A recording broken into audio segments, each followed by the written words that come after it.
It's going live. We're live. Good evening, all. We're live. How are you all? A little bit early again. In fact, well, about 6 minutes early. YouTube will give me a slap on the wrist for that. You're not using your allocated times. Never mind. Never mind. We're live. I don't care. We're live. So hopefully everybody's had a great week.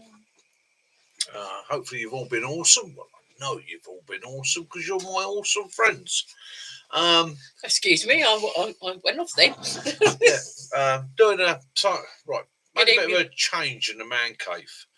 So Derek from Hang Tough gave me some advice the other day about lighting. So you can probably see in my glasses they're reflective.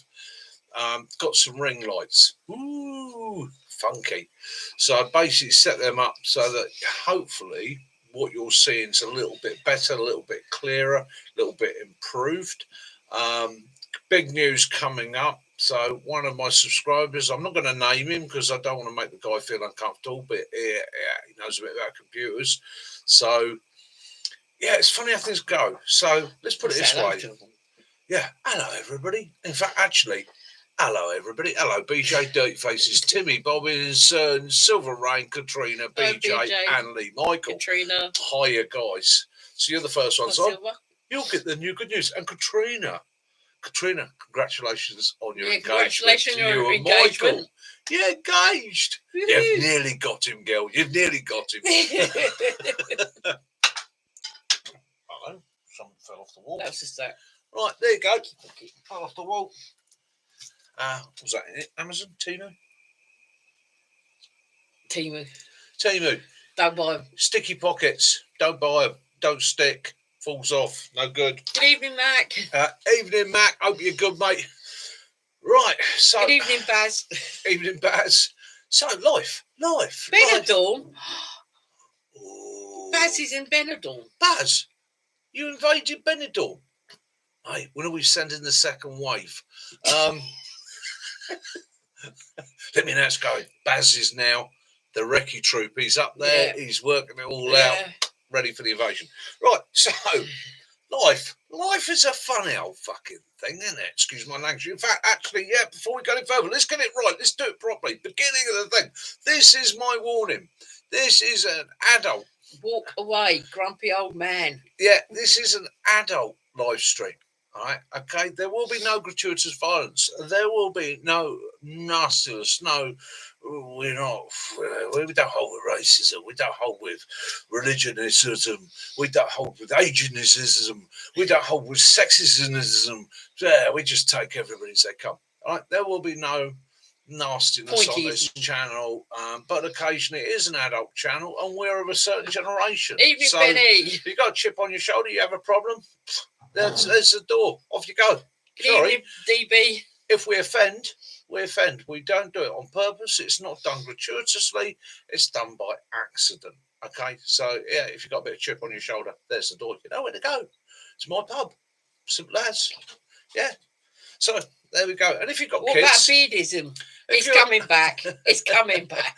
If you're watching this, guys, and you've got kids, I do apologise now. It can go on for an adult stream. The language does slip occasionally, but what can I say? I do apologise. That's just why it is. You'll either have to explain to them or get them to sit there with their fingers in their ears. Anyhow, so life is a funny old thing. Okay, if you spoke to me 3 weeks ago, I was in a pretty dark place. Okay, I was struggling. I was finding it difficult. Everything that could go wrong did go wrong. That was just the way it went. And then all of a sudden, within 2 or 3 days, the moon phase changes or whatever happens. I've stroked a pixie somewhere. I don't know. Bathed in Aurora Borealis. Life goes full circle. Okay, so in a space of a week, everything went completely the opposite way. I was able to get rid of my Land Rover. I was able to cash in on something. I was able to sort a new vehicle out. Okay. I was able to with the help of my son, what I'd originally put by for that vehicle left me with a bit of a budget. Okay. That budget instead of doing my normal going, want this, want this, want this, I sat there and went, right, what do I need to do? What do I need to do? Okay. And me and Kaz sat down and an investment in the channel. So we ordered the little drone. You've already seen a little bit of the footage from that. And that's working out very, very well. And I think the footage from that's going to help with where we want to go and what we want to do. Okay. The other thing was one of my subscribers come to visit. Okay, I won't name him because I don't want to embarrass the guy, but absolutely wonderful guy. He comes to visit, has a look. No, he didn't die. No, he didn't die. Had a look at the forge. His daughter's blacksmithing. She's studying to become a blacksmith. I'm looking at retiring. We're able to do a deal. He's able to sort me out or organise something computer-wise. Steps start to fall in places, things start to get better, things start to move forward, and that increases my positivity. So we went out, me and Mac, on Thursday, beautiful day. Went out to do some filming with him. Okay, so we went out and we went down into Wiltshire and West Hampshire. We went to a little village called Stockbridge, which is absolutely stunning. We went and visited an Iron Age hill fort on a perfect day with perfect light and all that. We went to a butcher's and I've eaten all the faggots he bought me. We filmed and I got loads of footage and I thought this is going to be awesome. I come home, I go to upload it, and the SD card's corrupted. Lost a lot. Right now.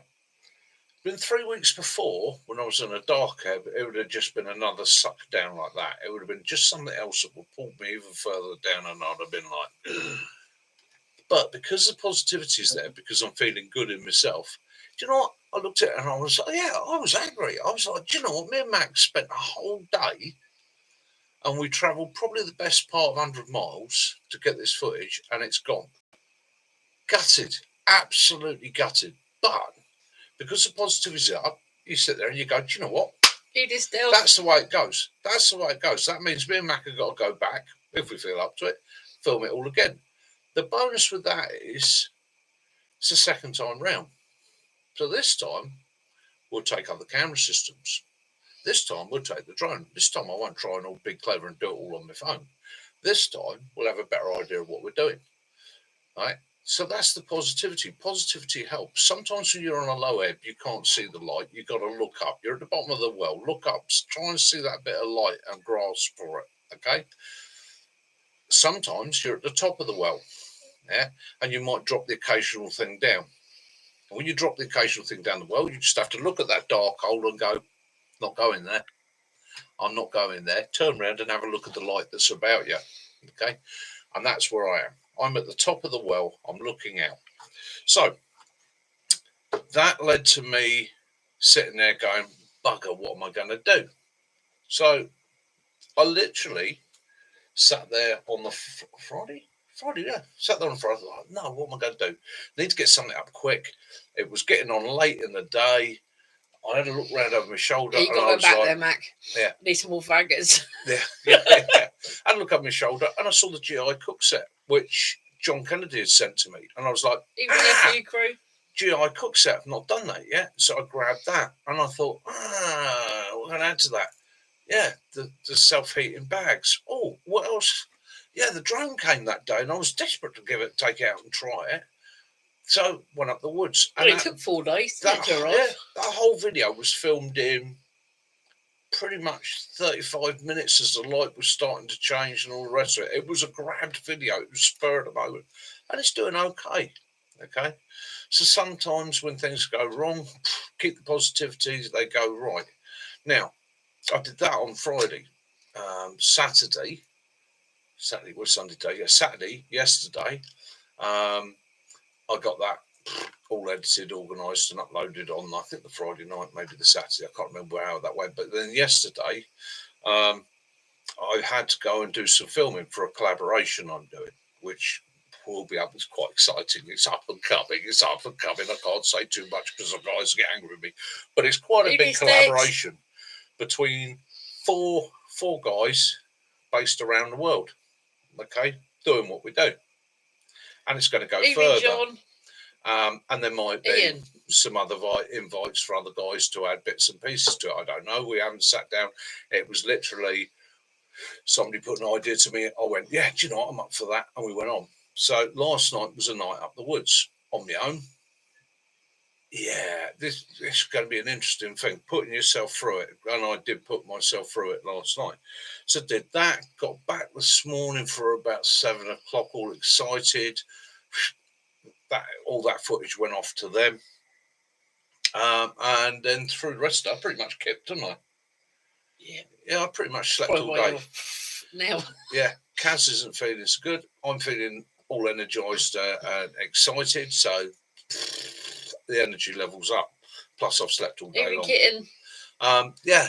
So Sticks, evening, mate. Evening, Steve. John's evening, John. Even Ian. Evening, Lee Michael. FU crew. Hi, guys. Benny, my brother.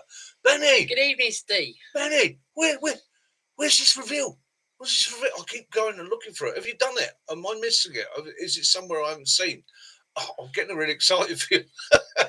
I'm excited for you, mate. But yeah, it was. And for those who weren't in earlier, BJ, Katrina and Michael have got engaged. So congratulations to them. Yeah, regular joiners of us on this. So yes. Yeah, they're engaged. Right, my friend's daughter tonight. Thatcher's Rascal. Kaz is on the Artisan Pink Citrus Tonic, and Willow is on. Oh yeah. Brewdog. Willow's joining us tonight. Willow is on the Brewskis Beer Biscuits Brewdog Punk IPA. So these, again, that was the best before, wasn't it? Best before. We were talking last week about the best before got to wait till Tuesday website, which Kaz picks me up some of my bits and pieces from. And these are on there. Now, so these dog biscuits. Good evening, Gary. These dog biscuits are made from the grains that they use to make the beer. Go, Leatherman time. Always does that. Do you know what? I'm one of those people, cans of Coke, Pepsi, the wrinkle. It actually says on it. Oh, where is it? Cheers, big ears. The wrinkle, I can nearly always knacker it. Good evening, Hiking the Hills. Right. Oh dear.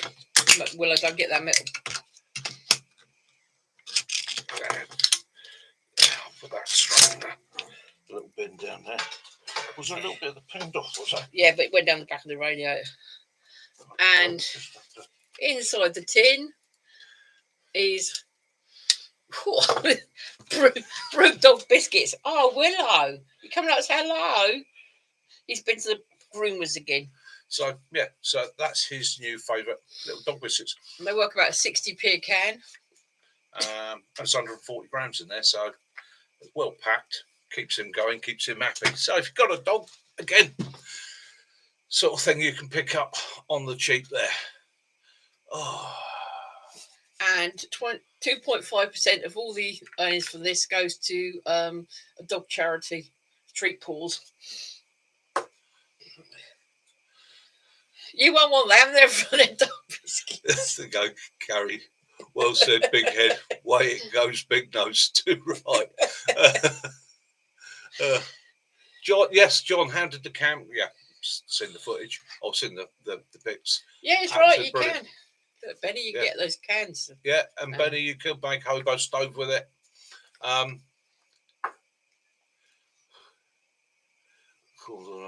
60 mile an hour winds howling, top pegs up and out.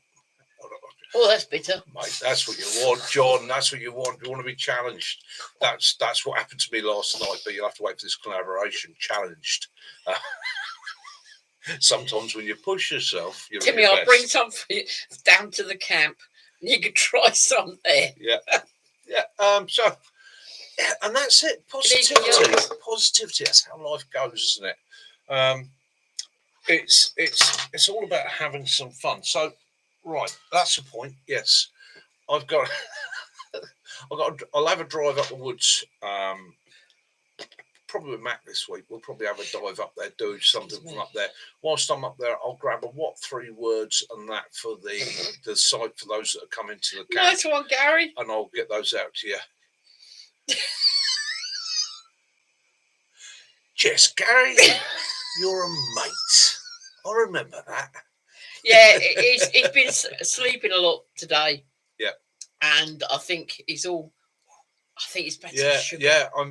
Mate, I've been sleeping all day because I was out last night. I've had 2 filter coffees, okay, and I was feeling, when I first woke up, I was feeling a little bit. So I had an energy bar. So that's probably what I'm just actually too full of sugar, too full of caffeine, and I'm a bit geared up. Now, Kaz is picking the dog up. Yeah, just in case anybody was wondering. He's had a clip. Yeah, he's been groomed. Groomed, didn't you? Yeah, so he's feeling happy. He's over the moon. Nah, didn't die. Didn't die. You look like a raccoon now, Willow. Oh. Yeah, so, Gary, you know how I feel. The problem being, now, I'm out of cycle. So, and any of you that do shift work or have done shift work know how this goes. So tonight, I'm not going to want to sleep. I'm going to be sitting there wired up. So, what I will probably do tonight is, or what I'll probably do when we come off the live stream, I'm probably going to go for a bit of a walk, take Willow with me, have a trot around the block, put a couple of K under my feet, try and wind myself down, read my book, try and get myself down. He was unable to make your feather sticks, Benny. Oh, mate, don't feather sticks on me. Right? No, he made. You remember his video? He made the feather sticks. He had a stick with a feather tied on it. That one. That's what he meant. Very Native American, my friend. Very Native American. Yes. A bit like a smudge feather. Yeah, feather sticks. Anytime anybody says to me feather sticks, it's one of those things, isn't it? It's you.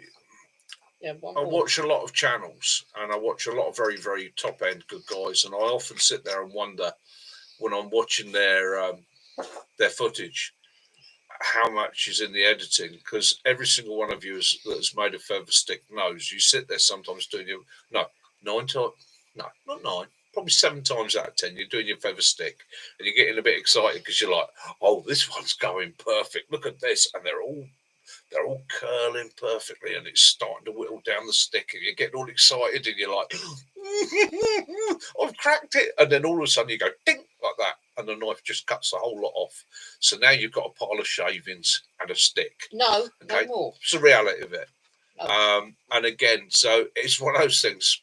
Pretty much I decided early on that be truthful about things. Don't, show people that is what happens show in mistakes reality. Because it's that's what's real. Yeah, especially in high stress situations. So yes, you can practice. You can practice, and you can get to the point where you can almost do it perfect all the time. But then you're not practicing anything else. And the reality of it is you've got to get that fire going. So I'm not saying train to fail, but you only actually learn when it goes wrong. That's why the British Army trains in Wales. The places we train the British Army are places in Britain nobody else wanted. Okay, if you go up on the Epping, okay, you go up on the Fan. If you go up on these are, you go Long Valley at Aldershot, or you go out to the Black Hills, or you go on to Dartmoor. These are places that are god awful places when they're at their worst. They're beautiful when they're at their best. Absolute nightmare at their worst, and that's why we train there. You're not training guys to fail. You're training guys to deal with failure situations, okay? And that's how you should think about surviving your bushcraft. Yeah, you've ruined that feather stick. It's not a perfect Ray Mears feather stick. Oh dear, how sad, never mind. Probably took 15 cuts with ITV, but there we go. But have you created what you need to make a fire? Have you created enough shavings in the right manner to get that fire going? Says, keep it real. Yeah. Can you then take those and create that fire? And it's keeping it real. One of the things I don't want to do, I know if you ever see me going that way, I'll rely on the community to give me a slap and go, Mickey, no, Mickey, no, Mickey, right? Is to remember to keep that reality in it. Keep that reality in it, because otherwise, the people that watch this that are looking to it for advice, or watching your channel looking for advice and looking to train, are only ever going to see the perfect situation. And when they go out and practice and it fails for them, they lose heart. They come up with things, and I've had people say to me, I can't do that. Okay, I can't make a fire with a flint and steel. I've tried and I can't do it. But then you show them yourself, and you sit there and you go, God, 15, 20, 30 strikes, and eventually it goes. Yeah, Stealth just saying about he had his fork seal went on his bike. Oh no! Thrown all over the front brake. Yeah, got the good footage. When it goes wrong, goes wrong. Grab that footage as well. So again, it's about turning negativity into positivity. So if me and Mac, when we're revisiting the cat's hole in the next few weeks, and it does get to that situation that my shelter system clears off in the wind, there, yes, you're going to see it. I'll keep it in, because that's the reality of it. However, what I probably won't keep in is the laughter coming from Mac. Because that's Yeah, John, when you go to Wales, there when you go to when you're going on the roads and that, all their road signs are in Welsh first and English underneath. And yeah, sometimes you would need a translator, because there is parts they do still try. It does make you slow down, though, Yeah, doesn't it? yeah. It makes you slow down and read the signs. There is. I went into Anglesey. I remember Chippy there, and the lady in there was speaking complete Welsh, not not English, and it's a beautiful language, but you don't know it. It's yeah, and again, that's the thing, isn't it? It is a language, an ancient language, a Brythonic language. So it's one of the ancient Celtic languages of Britain. Very similar to Cornish, very similar to Breton. So again, one of the ancient tongues. And yeah, hats off to the Welsh for keeping it alive. Because at the end of the day, these things are historical, they are heritage and their culture. Okay, and that's another thing that's really important in this life. Keep your culture and keep your heritage alive. I don't care where you come from in this world. Be proud of your culture and your heritage. Be proud of your history. Those are ancestors. Okay, you may not have ever met them, but they are your relatives, your bloodline, going back through the centuries. And if any one of them had failed, you wouldn't be here today. So it's the success and hard work of all those generations of ancestors that put you where you are today. So again, it's I quite like cultures that honour their ancestors, show respect to their ancestors, with that thought that, you know, if my early ancestor Og hadn't been intelligent enough to not to put his head in the fire, okay, or was intelligent enough not to put his head in the fire or get eaten or walk into the tar pit, wonderful, because he was clever enough to do that, I'm here today. So yeah, honour those ancestors. We noticed when we go, we've been all over the country too, that a lot of the Welsh and the Scottish cairns and burial chambers, some in Cornwall as well, are really looked after. You know, they're fenced off, that's always and things like that, and it's nice. We're always saying that's always a nice thing, isn't it? To go and put your hands on something that was erected tens of thousands of years ago by ancestors. I don't know, my ancestors or Kaz's ancestors or what, but the ancient people of this land, to go and put your hand on something they created. Yeah, hieroglyphics is a link. Okay, and it's that chance to just think, yeah, if it wasn't for you, congratulations, Benny. He couldn't keep it in any longer. He's having a little girl. Mate, congrats! Absolutely fantastic. Oh, mate, give your missus a big hug from me. Yeah. Oh, Yeah, no more of your big hugs, or she'll be in the same condition again. yeah. I bet Brooke excited. Yeah. Oh, mate. Oh. Wonderful. Wonderful. Little sister and a daughter. Mate. Fucking Benny and your family. Yeah. Cheers to you guys. Congratulations. Hey, mate. Oh, I'm tearing up here. I'm tearing up. It's like one of your kids, isn't it? I'll get all emotional. Benny. Yeah, because you're going to have to wait till Tuesday, because that's when he can get out next.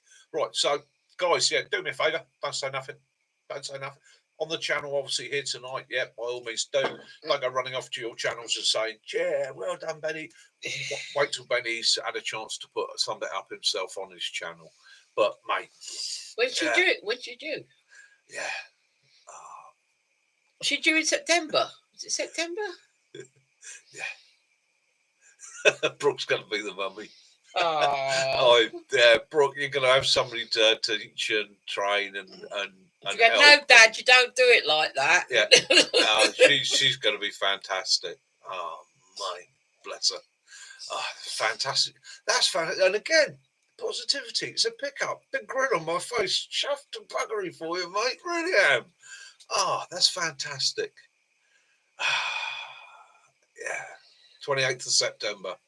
Oh, our granddaughter was born on the 11th. Yeah. And youngest son was born on the 12th. Oh, that means your poor missus, she's carrying end of yeah. Mate, she's got to go through all the stuff. Ice cubes, fans, cold drinks, wet towels, yeah. Cooling foot baths, feet especially massages. They said it's going to be very, very hot this summer. Yeah, if it does. That's out in the car, sit there, put the aircon on. Yeah, sleeping in the car with the aircon on. Yeah.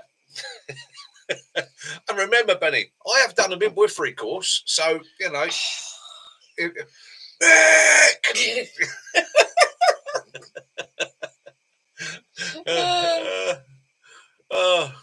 Oh, mate. Yeah, it's fantastic. And I'm sorry, I haven't been following the comments on the side there. I've been waffling like a good one tonight. Do apologise. Let's try and catch myself up a little bit. Right, so where are we? Yeah. Scotland and Wales. Love Scotland and Wales. Yeah, wow, congratulations, Benny. Yeah, we're there. Cheers, Benny's family. Yeah, congratulations. Yeah, September seems to be a good year. Yeah. Good month, sorry. Yeah. 20th September. Yeah, granddaughter, she'd hang on, her mum would hang on another sort of, I think it was about an hour and a half, 2 hours. Yeah. Then her and her uncle would have. I love the description, Lee. Lee Michael there. I love the description. My missus, 20th of September. My niece, 15th. And my grumpy old neighbour, 26th. Grumpy old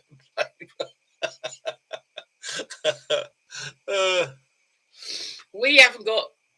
We're. Gary London, Mick, is that the list of things you want? The list. What have you just been saying? Hey? What have you just been saying? Oh, I've lost it now. Yeah, I know. I'm sorry, guys, I've lost it. Things I want. Do you know what? Things I want. I actually. Do you know what? I think there's nothing I want at the moment. Nothing I need. Get my computer sorted out. That's all in order. Got my mates sorting that out. That's the point. Yeah, let's have a chat about that. So. Nearly pulled the light down. God, you're really. Yeah. Clumsy. Wearing the wrong. Well, it's one of my issues. He's definitely having a moment. He's dropped his battery on the reading glasses, seeing glasses. Long distance eyes, so that's one of my issues. So sometimes if I look a bit clumsy, it's because I've got the wrong glasses on. My seeing eyes, my long distance seeing eyes, only really start focusing at about 60 meters. So if you see without my glasses, I can actually drive without my glasses. It's clear enough to drive. I don't like to, but my vision is long vision, superb. Well, I want to show you. His meerkat. You're not having any more. He wants coming more. Up. He's bashing Caroline. Yeah, he wants some more of them. And he's had 3. This hover drone, okay, this little thing here, it's a flying camera, right? I've been looking at these for they come out really back in Christmas. They had a starter campaign, and they piqued my interest then when somebody said to me, "You don't have to be a pilot to fly this. It's autonomous." And I was like, "Really? Really? I've heard all that before." And then I started seeing people using them, and then I had the chance to see somebody with one, and it really piqued my interest because I don't have to fly this. This has 1, 2, 3, 4, 5, 6 modes. Okay, a bit closer to the 6 modes on there, and so it's got like a follow me mode, dolly track, hover, which the hover literally will just sit and follow you. It doesn't work on GPS. It works on a facial recognition algorithm, so it recognises your face and just follows you. So it won't follow your dog, won't follow your cat, won't follow your car, but it will follow you. You can fly it. There is an app which you put on your phone, and it gives you basic controls so you can fly it. It's not meant really. Yeah, not the best drone. If you're into flying drones, fly a drone. For me, I'm not. My hand-eye coordination is no good for that. No, not Timu. I've got bolt action hand-eye coordination, not drone coordination. So for getting that footage, it's brilliant. And it's got 3 distance settings. So in every mode, you can have 1.5 meters, 3 meters, or 15 meters. Same thing for height. So if you're doing like a bird's eye, you can send it up from 3 to or 1.5 to 15 meters. So my view to that was, for some of the places that me, Matt, go wander, some of the times we're out, just being able to put that up and get that footage is fantastic. Now, it does have limitations. So the limitations are, the only sensor it has is a laser which marks the ground. Can't fly it over water. Okay, that laser loses its sense and will drop it into the water, and it is definitely not waterproof. It's definitely not rainproof. Okay, will only fly in a wind up to 15 miles an hour because it is a tiny little light drone. Folds up like that, will fit in your pocket. Now, the thing I really like, this cage is made out of a soft plastic. It's not a brittle plastic. It's designed to be impact resistant. There is no way the blades can impact me, cut me, harm me, or anything like that, or become damaged. And these just pop together. So if it does fly into a tree or hit something a bit rapid, well, the worst that's going to happen is these pop apart. Okay, and you can just clip them back, which is a real bonus. Now, it comes with a battery.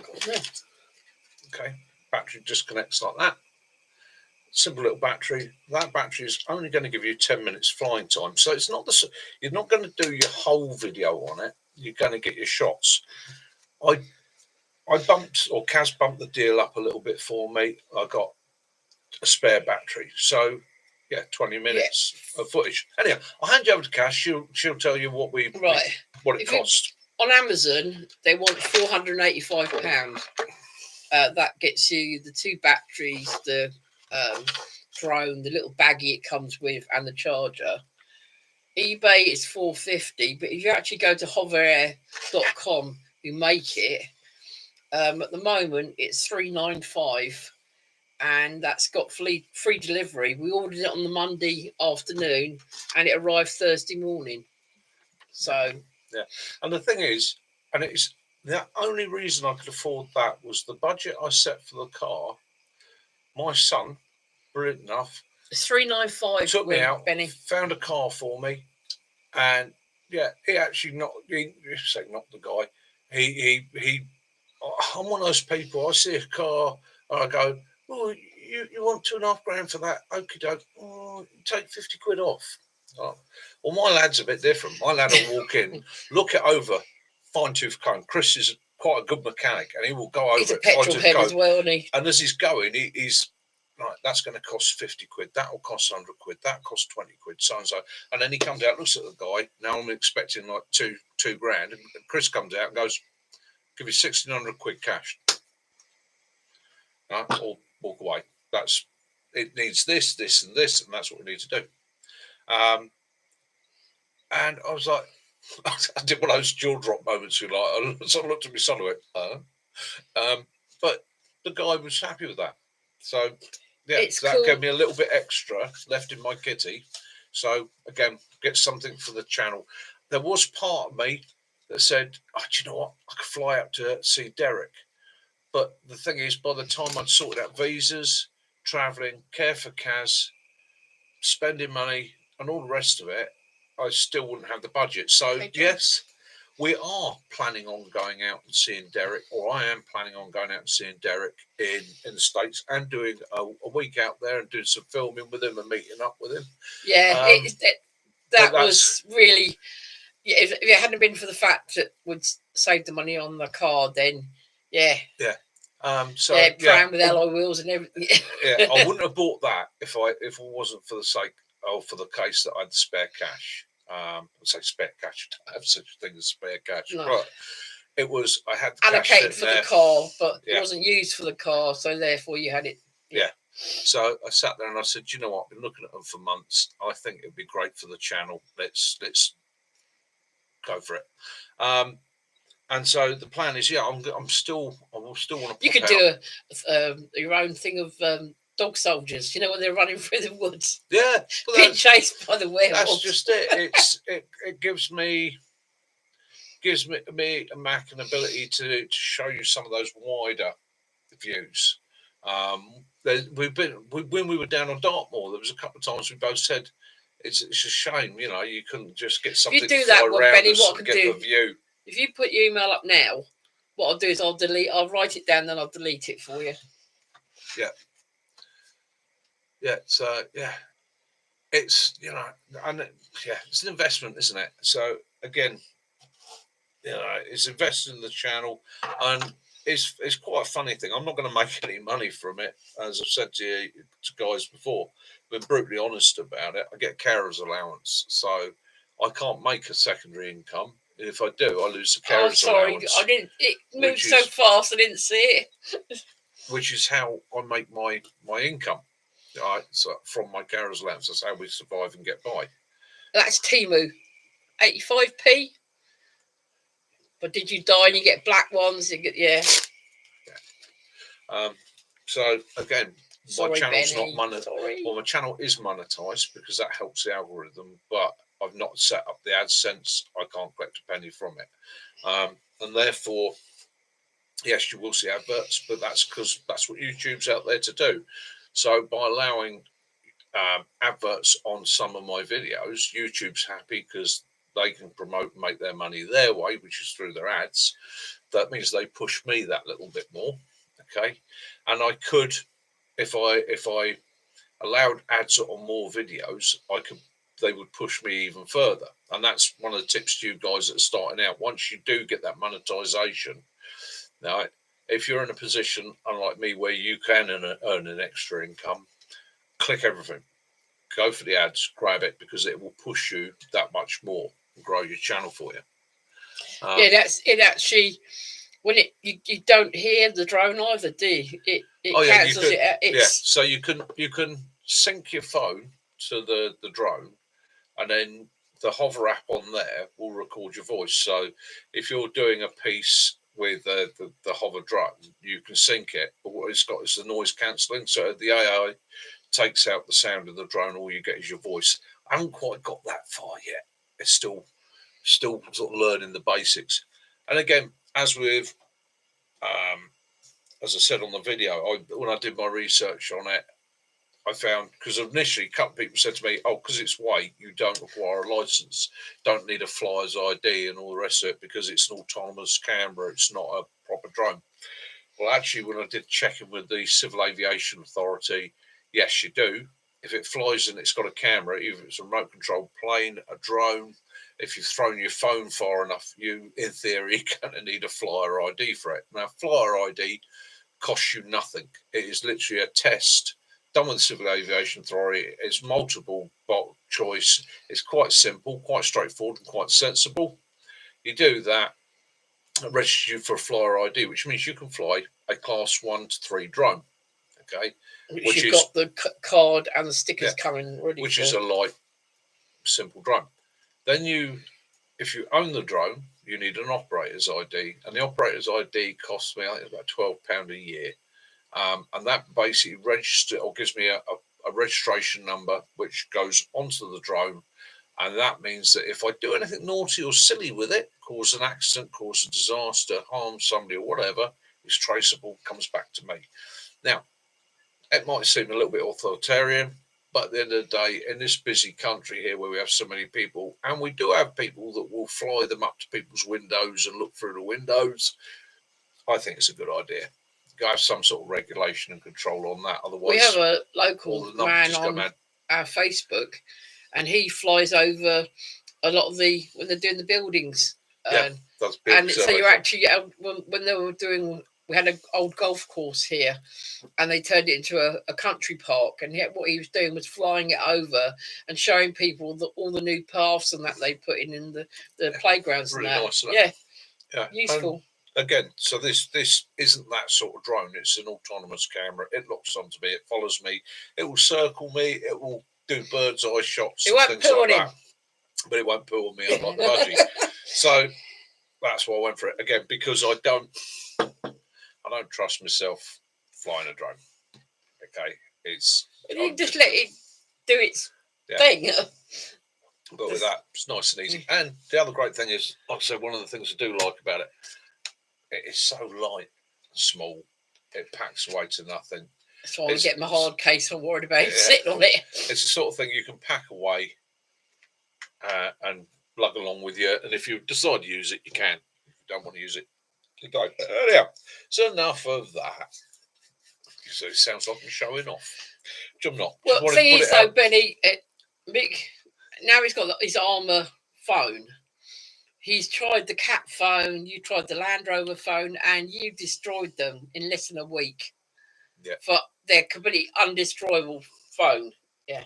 Yeah. So. But whenever you got I'll make it disappear again. Thanks, Benny. Yeah. Yeah. Yeah.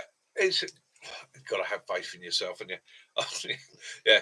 Now I've tried remote control things in the past, and no,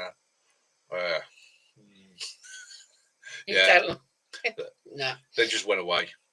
Okay, simple as that. Yeah, you got him a remote control car. No, went away. Give it to our son. Yeah. Remote control boat. Nah, it went away. I had a glider once. That went away, and that was a glider. I hadn't even got an engine, and that left me. Enjoy your stag night. That's the reason why he popped on while he's at a stag night. On a stag night.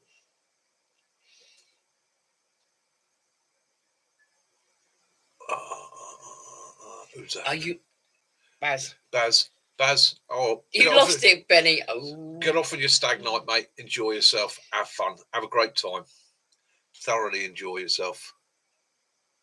Yeah, stuff. Derek. Hi, D. He's been there for ages. Oh, sorry, mate. Sorry, mate. It's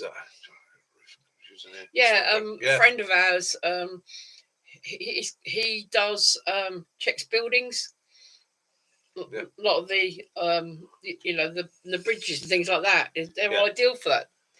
Yeah, and that's the beauty of that is, again, it's facial recognition. 3 days. Oh my God. Derek actually helped me get my head around this with his information. I'm like a lot of people. You go, if you say to me AI, I automatically go, ooh, AI, quick, grab the burning pitchfork. I'm surprised he even got an Android phone now, because before he goes, I want it text and phone. That don't take photographs, don't want anything like that on it. And now, I'm learning. It works well. And it does what I want. And that's the way to think of it. Is they call it a drone. I would say to you, I don't think of it as a drone. Think of it as an autonomous.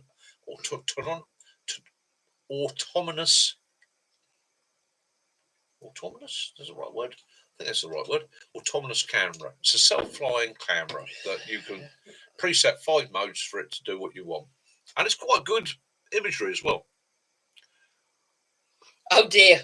Gary was saying his son looking at stuff for his birthday and looking at your back wall on that. It's going to get expensive for him.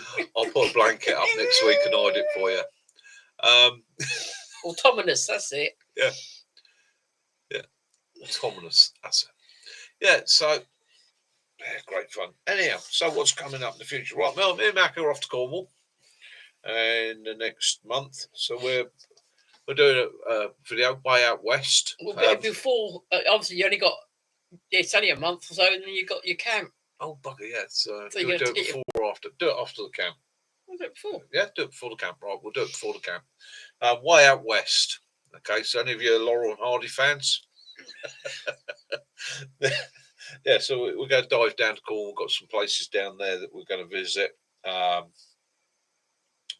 Editing. Oh, I've got to learn so much more about editing. I've got to sit down, give myself a couple of days to really start playing with me editing and figuring. Well, the end of the month, it's supposed to be, we're supposed to be having 21 degrees.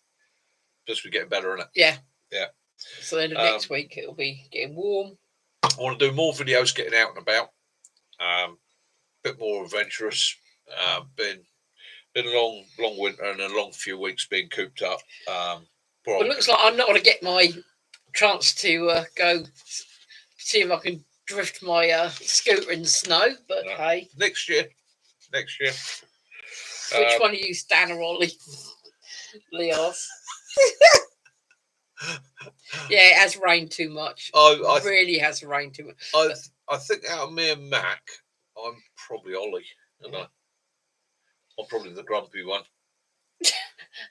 Gary says, Blue Bridge Mountains of Cornwall, please don't sing. No. Oh, no, you've done it now. I've got that in my head. Right, that's it, Mac. We want 2 bowlers. Right. Yeah. And the other thing I'm going to have a look around for is, because I've got one GoPro. Got the phone. Never seems to work out properly for me with the phone. I don't know why. There's always an issue. So I'm going to have a look. I'm not going to get a GoPro as a second camera. I'm going to look for a second hand, like a handy cam. I want something with a really good zoom on it, so that I can get those longer shots. Because again, a couple of times we've been out in places, and I'm sitting there thinking, do you know what? Can't get over there, but I would love to get footage of it. So that's Kaz is going to be searching for me, because she's a genius that way, and she'll find something. Bushcrafting with a tie and a bowler. I'm hoping to get a chance to start doing some more photography again.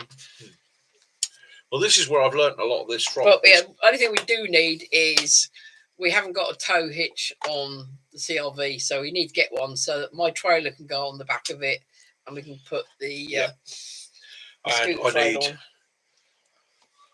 I need to do some work on that trailer and get that sorted out as well. Yes, put that to the back of my mind a bit, and I need to jump forward with that and get that sorted. Yeah. Right, I'll make a note of that actually. This week trailer. Let's go up and have a look. Assess what I need to do.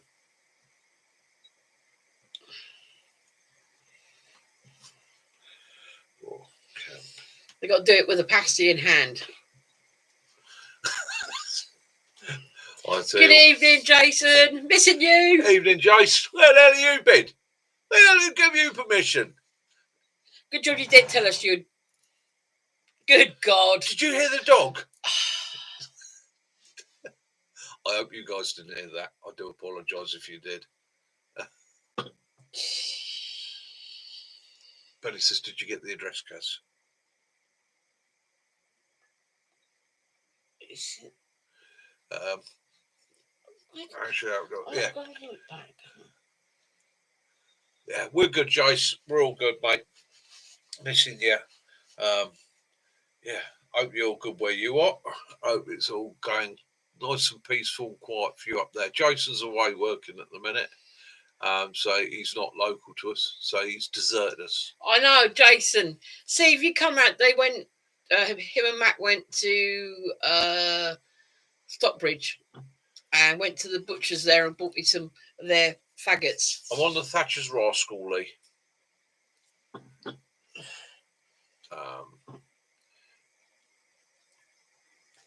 I'm looking back for your comments. I can't see your email address. Yeah. Oh, so look through. Jace, would I blame the dog? Would I blame the dog? This is a... Oh, blame you, would I, will I? Hey.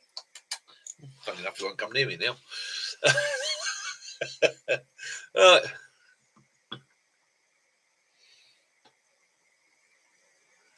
Just busy. Yeah. Yeah, it's the way it goes, isn't it, mate? Flat out. Right. Did you actually write it in the live? No, Lee Mob saying, I think he meant yours, Kaz. There you go. Oh, what? No. Or might put it into your email. I don't know. Technology. I'm going to send you smoke signals. Okay, that's... Yeah, so other than that, that's where we are at the moment. How are you guys doing? You know, it says put it in. I haven't seen it in the chat. Isn't? How are you guys doing with everything? Are you all good out there? Hi, Janet. Hope you're... Yeah. Yeah, I've had an awesome week, sweetheart. It's definitely picked to apologise to me. I've got to stop doing that. I picked up on it earlier this week. I'll stop calling people ladies, sweetheart, my lovely, things like that. Apparently that's not allowed anymore. Not allowed to do that. It's very politically incorrect to me. I do apologise if I caused an offence. Janet, yes, I did. Things are getting a lot better. Oh, John scored a couple of good finds at the Army surplus. Marpat top, nice. Never in the field, brilliant. Excellent. Yeah, please have faith. He will supply. It's interesting how it goes, isn't it?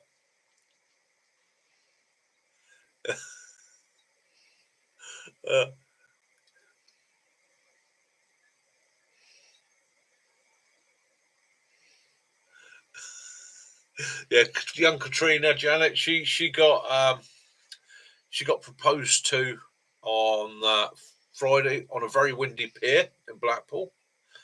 Young Michael went down on one knee, and she accepted.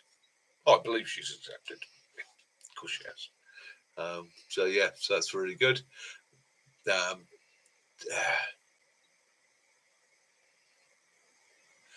Gary's been busy. He's given a charge of a garden to work to grow fruit and veg. Mate, lovely. There's nothing better than having your hands in the soil, is there? It's hard work, busts your back if you're not careful, but the rewards of it are well through the roof. Absolutely fantastic.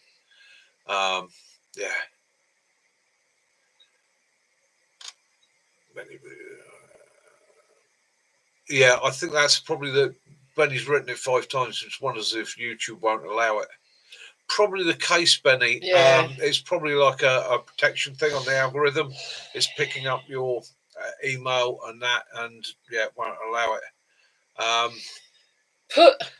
The only thing can do put a third of it up, half of it up, and then just miss out the .com at the end, and I'll see if I can find it from that. Yeah, Lee Michaels was sorting out his garden. He's absolutely knackered. So it's a case of gardening. I love gardening. I wish I had.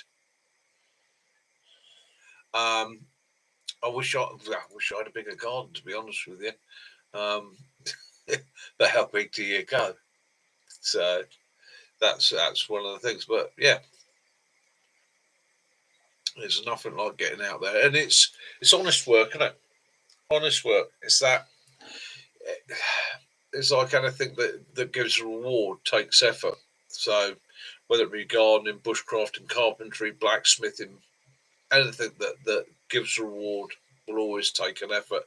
And the more effort you put in, the bigger the reward. Okay. You have to tame that off sometimes. You have to be realistic about your capabilities. But yeah, Andy is a gardener. Oh, mate.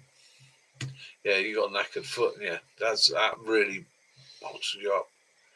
But so Andy, and it's quite fun, isn't it? Bushcrafters, preppers, survivalists, all seem to be attached to the soil. All seem to have some sort of link somewhere with the soil. It's they're all people that have a love of the outdoors, the forestry, farming, gardening, all that sort of thing, and it's all great skills to have. And even if you're just getting into this, if you're a prepper and you're thinking, right, what can I do? What can I do? What can I do? Gardening is gardening. Start simple and amaze yourself. That's all I'll say.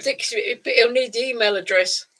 It is. That's why we can't do the secret the message, because you need the email address. Yeah, is amaze yourself. We start with things like tomatoes, which are dead easy. You know, a bag of tomato compost, cut a slot in it, put some young plants in it, protect them, give them a bit of water, put them in the sun, watch them grow, and then collect the fruit. There's nothing more rewarding.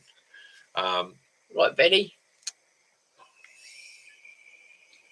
That's mine, and I can remove it in a minute. Yeah. That's the pleasure that you can get from that. Growing herbs. So we've got a very small garden. So we grow tomatoes, we grow herbs, we do a lot in pots, we grow our own blueberries. What else do we grow? What else do we grow last year? Beetroots. Beetroot and... We've done carrots in the past. I haven't really got the space to do potatoes, but you can do potatoes. We've got lots of herbs. A lot of herbs. So that's and there's satisfaction in that. The satisfaction in if I'm roasting a leg of lamb, being able to go out to my garden, take my own garlic, take my own bit of rosemary, and add that to the dish is an absolutely wonderful thing. Gives you a great deal of satisfaction. Some mornings I get up and I go sit in the back garden and just smell it. Just smell the herbs, smell the rosemary, smell the fennel. It's refreshing. Puts you back in contact. In the front garden, that's my wild garden. So I try and plant the front garden because it's a place people see, I try and keep it a little bit tidy. But I've got the lawn here that's got dandelions in it. It's got wild strawberries in it. I've got docks in it. I've got all the bits and pieces I can use. Even on the borders, there are things like daisies or oxeye daisies. It's a pretty much wild. The only flowers I've planted out there is some dafts, which are planted over my border terriers where I put them to rest. Some forget-me-nots that I also planted where my border terriers were put to rest. Because sometimes I just like to sit out there and remember them. And Ty was the male, Bracken was the female, Lara was the younger dog, and they all loved the front garden. They loved to be in the sun. It is a sunny garden. They used to adore first thing in the morning, open that door, wouldn't it? Yeah, shoot out there. And Ty used to love to just lay in the sun towards the end of his days. Bracken used to eat the herbs. Yeah, so the plants are planted in their spots, and again, it's just I can sit there. It's not a morose thing. I don't get sad about it, but it's like I can sit there with a cup of coffee in the morning out there, look at the spot, and talk to my little buddies, including the rats and the ferrets and numerous other small pets that have gone the way they go. So hello, your spot's already marked out, mate. Yeah. Yeah, that's my one. Hey, Kiwi, how you doing, mate? Right, Kiwi, I got a message. I got a message from your daughter. Yes, I do have that program that she was on about loaded on my computer. I just have no idea how to use it or what to look at. So it's going to be a case. Kaz has sent her my phone number. I don't know if she wants to WhatsApp me and do a live, talk me through it or whatever, or if you can give me some sort of instruction, or if you want to pop over, mate. If you want to pop over for I know it's a long way for you to come, but if you want to come over for a coffee, spend a couple of hours and have a look at what we were talking about, Yeah, we can sort it out from there. Whatever you want. Whatever's easiest for you, Yeah, brother. we both got, what's that? Yeah. Yeah, Lee, we grew blueberries last year. Yeah. The year before we had 3. Yeah. 3 blueberries. Then last year we had so many. We kept sort of picking it off and putting it into our smoothies. Kept coming. Already it's absolutely covered in flowers and that. Yeah. And again, I like plants I don't have to do too much with. It's like the wild strawberries. So wild strawberries, as opposed to your normal strawberry you buy in the supermarket, are tiny. They are literally, 4 or 5 mils. So they're like one of the little sherbet, but super intense flavour. And I originally I was at work on one of the ranges, and there was a disused railway line there. And all along this disused railway line, there are tomatoes growing wild. There are apple trees, pear trees, and strawberries all the way around this route. It's about 10k. It was a military railway back in the days of steam. And I worked out that what had happened is over the years, the guys running the steam train had obviously half a sandwich, tomato, don't like the tomato, chucked it up. So, eating their apple, bin the core. Eating their pear, bin the core. Right? Actually, used to be full of motorbikes. And they'd self-seeded, and they're grown, and they've got these beautiful trees that have been there for best part of 100 years that are they've become wild. So the apples, especially, and the pears. That pear tree that is near where the old hunting lodge was. They've actually shrunk in size, and it's quite interesting. They've gone back to their wild state, which tends to be a smaller fruit, but it's a lot more flavour, isn't it? It's quite intense. Bracky used to hoover through the grass because the whole lawn is covered in wild strawberries. Little town border terror used to come in and it looked like it murdered something. It'd just be all red around here. It'd be going around a garden hoovering up these wild strawberries. So again, to harvest them, you don't get many to a hand, or you don't get many to. No, you get a lot to a pot, I should say, because they are tiny. But the flavour is so intense; it's absolutely fantastic. What we usually do is harvest some, get some of the. I've got After 8 and chocolate mint in the back garden. So what I do is I make a sponge and I put the chocolate mint and the strawberries in it. And my lawn is made up of these, so I know it's not. No, Trina. For those lawn gardeners out there, they're going to go. But basically, I've got chamomile in my lawn and I've got wild strawberries in my lawn. I don't just mow it. I mow it as I normally would. I leave it probably about that long, about 2 inches long, and I can harvest the fruit off of that without a problem at all. Thickens it out. And the thing with strawberries, if you take a single strawberry plant, you'll never need to buy any more strawberries because they put out leaders. And every time that leader touches the ground, all you need to do is just cover it with a bit of soil and you'll get another strawberry plant and it will arc out again. You'll get another strawberry plant and so on and so on and so on. Benny's broken his hedge trimmers. What you need is a goat. Because if you get yourself a goat, it keep your hedges and that all trimmed. Plus, you can sling a saddle over the back of it, and it can carry all your gear to the woods. Benny, what you could do, if you get yourself about 5 meters of rope, okay, tie it round Brooke's ankles, give her both your bushcraft knives and get her to hold them out in front of her like that, and swing around fast enough, okay, near the top of the hedge. Yeah, goat cheese. You could probably get that done. Goat cheese. It makes a bit of cranberry. It comes very. There we go. Food again. Yeah, food again. Again, we're always saying this. Food. We always get on to food. Why? Food. But did he die? No, obviously he didn't. He's on the channel tonight, so we're lucky there. But the hedge trimmer did. Yeah, it's an essential of survival. So that's one of the things we'll come curry back goat. to. I did some filming last night that really reiterated in my head how important fire is. Okay, fire is essential. Okay, so if you get anybody that's watching this that's looking at getting into survival, prepping, anything like that, bushcraft. So your priorities are shelter, fire, water, food. Right, those 4 things to live your life. But protect yourself from the elements.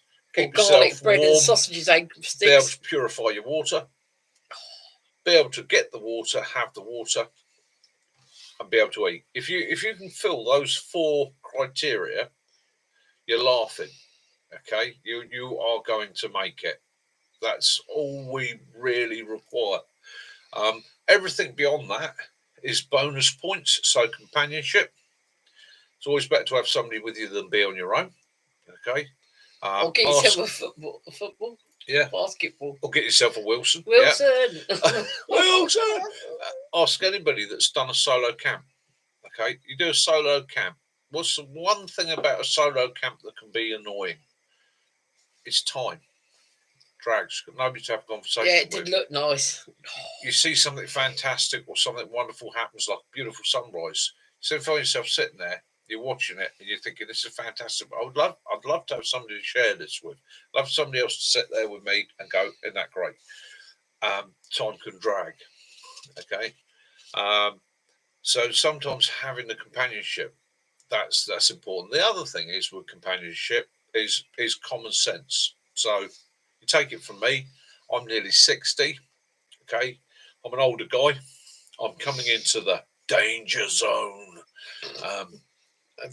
If I'm up the woods on my own, I have an accident, I have an issue, I might not be in a position to be able to treat myself. If I've got somebody else with me, at least they're going to be able to make a phone call, get the emergency services with them. Okay, so for you younger guys, it's not so essential. But as we get older, this is something you need to think about. Okay, and I often hear when I'm teaching or when I'm taught in the past the survival of those things, yeah, but I'm all right, mate, because I've got a mobile phone. Okay. Well, I can tell you now, when you speak to people in the medical profession and at the call centres and that, it's very, very rare they've ever had a phone call from somebody saying, "I'm having a heart attack, help me." Kiwi, can you see what the patch says on it? I think if you like rice pudding, Kiwi, I'll make some for homemade ones. So if you can have somebody to share it with, it's a wonderful experience because you both get to enjoy it. All right. 2, it's a safety issue. It's having somebody else there or having people in the vicinity means that you've got that backup. It's a wonderful thing. Also, somebody to share collecting the wood with, somebody to share skills with, somebody to just get on with. We're sociable beings. We're a pack animal. We do like to be in a pack. Okay, it's a simple, basic requirement of human beings to want to be around other human beings. Although there are some human beings that you just shun, leave, go start your own, whatever. But yeah, so that's how it all works. And me, like I say, I'll reiterate it for you guys if there's anybody new to it. How am I feeling? I'm feeling a lot better. A lot of positivity going on at the moment. It's all good. So I feel quite relieved. Quite relieved. So, and if anybody is out there struggling, just Maya. Yeah, it comes. Maya, good night. Maya. Take it easy. Have a good one. Stay happy. What's that? Good night, sleep tight. Don't let the bed bugs bite. It's not the bed bugs you want to worry about, but the guy under the bed with the knife.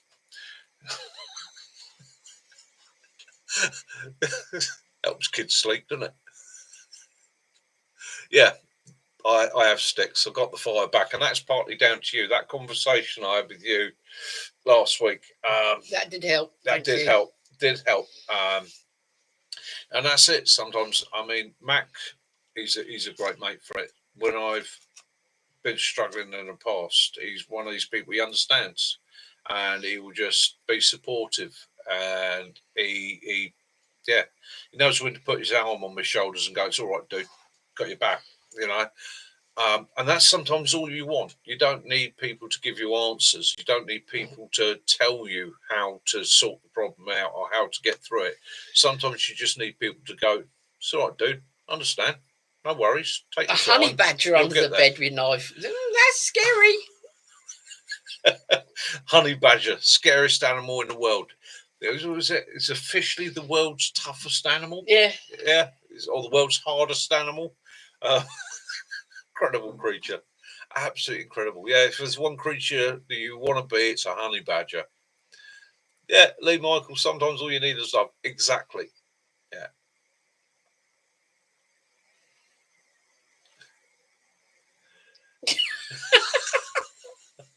It's got to be done, Gary. Got to be done. Gary, it's simple as that, mate. Simple as that.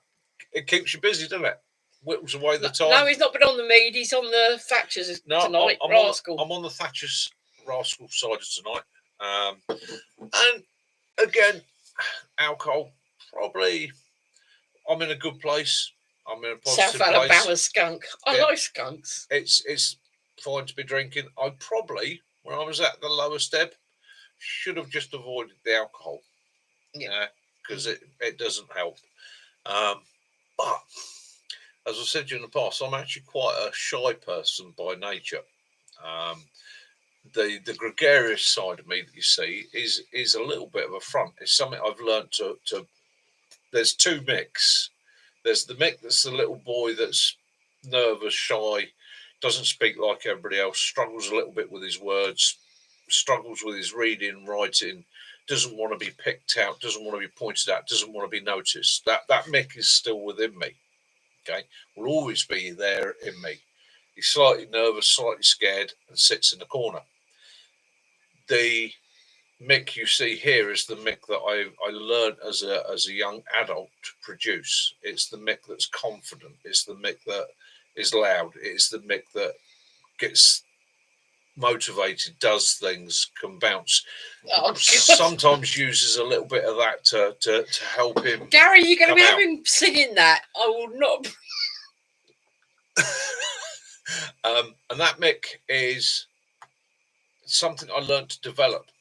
Okay, so quite we all have an inner child. Yeah. We always try to protect our inner child. Yeah, always protect your inner child. So in my world, in my life, as Mac and a lot of other people know, I've done jobs where you have to put a front up, and sometimes it's a cold face. Okay, so if we take door work, which I got into sort of my late 20s, so door work, it's cold face. People always say, "Oh, doorman's a miserable bugger." Well, that doorman is working. He doesn't have time to chat to you. He's constantly, if he's a good doorman, he's constantly assessing, reassessing the environment, the people, the conditions. He's fire warden, he's first aid, he's all those things. He's constantly looking, and he's standing there. And I know we're not supposed to do it. People say, "Oh, you don't cross your arms because it's threatening. It puts up a wall and all that." I used to because it relaxed me, and it literally said, "Don't speak to me. I'm not being rude and nasty. I don't want to chat. You'll get a evening, mate. Yeah, have a good one. Be safe. Take care." But the eyes are constantly going. The brain is constantly assessing. I'm looking for the problems and the issues. When people do come up, usually inebriated, normally quite happy, nice people. "Oh, mate, how's it going? I saw you last week. How you doing, bro?" Yeah. And I sit there and I go, "Look, do us a favour, mate. Go away." Not me being nasty. It's one of those, if I turn around and go, yeah, great, mate. Yeah, wonderful. Yeah, how's your life? Great, fantastic. I'm starting a conversation. If I cut them off straight away with, yeah, very nice, mate. Fuck off. Yeah. It draws a line. It literally says, "Go away, let me do my job."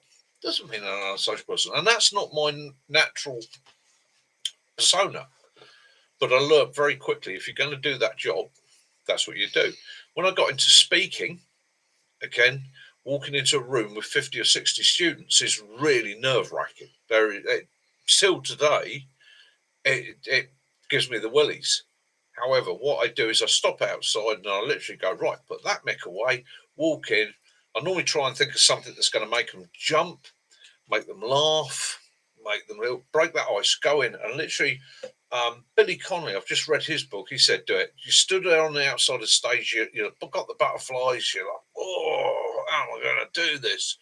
If you go in and you get that first line out, you've broken it. And from that point on, you're in control. Okay, and you stay in control. You bounce through it. So that's what you see here. That's Mickey coming on. I have butterflies before every live stream. I'm sat here before I go live. I've got butterflies, and my brain's going 100 miles an hour. Going, what am I going to say? What am I going to do? What am I going to do? In the early days, I tried to program it. I tried to write out stories and things, and actually have a list where I'd work my way down the list. I'm finding now it doesn't work because it looks too ordered. So what I do now is I have a think in the afternoon. What we're going to cover this week? What are we going to get into? Then I come into doing it. I give myself literally the first 10 minutes what I want to go through, and then I follow what you're putting on the chat. And I take clues from that. I look at the conversation, and things suddenly in my brain go ding, ding, ding, and that's where we go. So that's how I deal with it. Me, if I think about it too much about coming on here, I wouldn't do it. No, because I will do anything rather than do it. But yeah. And sometimes you just got to sometimes burst forth. Yeah, you just so I've I've offended people. I've upset people. You know, I've started a lesson with, right, I'm Mick. I'm a civilian. I'm here to instruct. I'm not your friend. I'm not your mum. I'm not your dad. We're going to go through this. You'll either get something out of it or you won't. If you've got no intention of getting anything out of it, there's the fucking door. Go stand on the parade square. You know? And that sort of shocks them. They're like, right, not used to this, you know. But that's the way it works. So that's what works for me. It's probably not the most orthodox way. And I have had people go, oh, shit, I get up and walk out. It's funny that they say birds of a feather flock together. Yeah. So it's looking at the same. comments there. I'm it's saying, the same with the life, the habits. You know how you feel about things. Everyone shares the same core thing, and that's why the group gets. Well, that's how communities grow, isn't it? Communities are made of like-minded people. So if you got an aggressive community, people will naturally bond to, or aggressive people will bond to an aggressive community. Okay. If you've got a more relaxed community that's, say, gardening orientated, people will bond towards that. If bushcraft, prep and survival, people bond to that. People that come to my community hopefully are open-minded, relaxed in their lives, love sharing ideas, methods, seeing this idiot do his thing without judging too harshly. You can all dish the dirt after your camp. Yeah. Yeah, that's the thing. Yeah, that's a little bit nervous about is the comments after the camp. Yeah, do the live stream after the camp. People go, yeah, it's very true, Chris. He's a bit of a Burke, you know. And I accept that. And again, be true to your vibe when you find the and recognise yourself. Yeah. Not everybody's going to love me. Not everybody's going to like me. Not everybody's going to agree with what my ideas, what I say, what I do. As much as I respect them and will always respect their attitude, their life choices, their path, their systems and their methods, I won't change them, but I just ask them to respect mine. If you don't like what I do, there's the door. Right? Don't be shirty about it. Don't be nasty about it. But there's the door. If you do like what I do, welcome in. Yeah, I'll hold my arms out to you. But again, the same thing is I won't dish the dirt on them. I won't be rude to them. I won't say they're wrong because what they're doing for them is right. It suits them. So that's the reality of it. And it took a long time in my life to realise. My early years, I used to try and convert people. I'd be like, yeah, no, you ought to do it like that. And I suddenly realised, no, it doesn't work like that. It doesn't work like that. Everybody finds their own route, path, and direction. Just be respectful to theirs and ask them to be respectful to yours, and that's all that can work. Yeah. If we could get the politicians of the world to actually think like that, yeah, it would be a lot nicer place. Yeah, the countdown to the camps. Yeah, look forward to that. Yeah, give respect, get respect. It's as simple as that. And if they don't respect you, 6 foot hole in the woods and a wood chipper. Sorts all the problems out. Oh my God! We seem to be having earth tremors. I do apologise. Poor dog. It was the dog. No, it wasn't. He's got such a sensitive little nose and a squish one as that. I apologise, guys. I seem to be having an issue. Okay. Eggs Benedict, 18.99. Wow.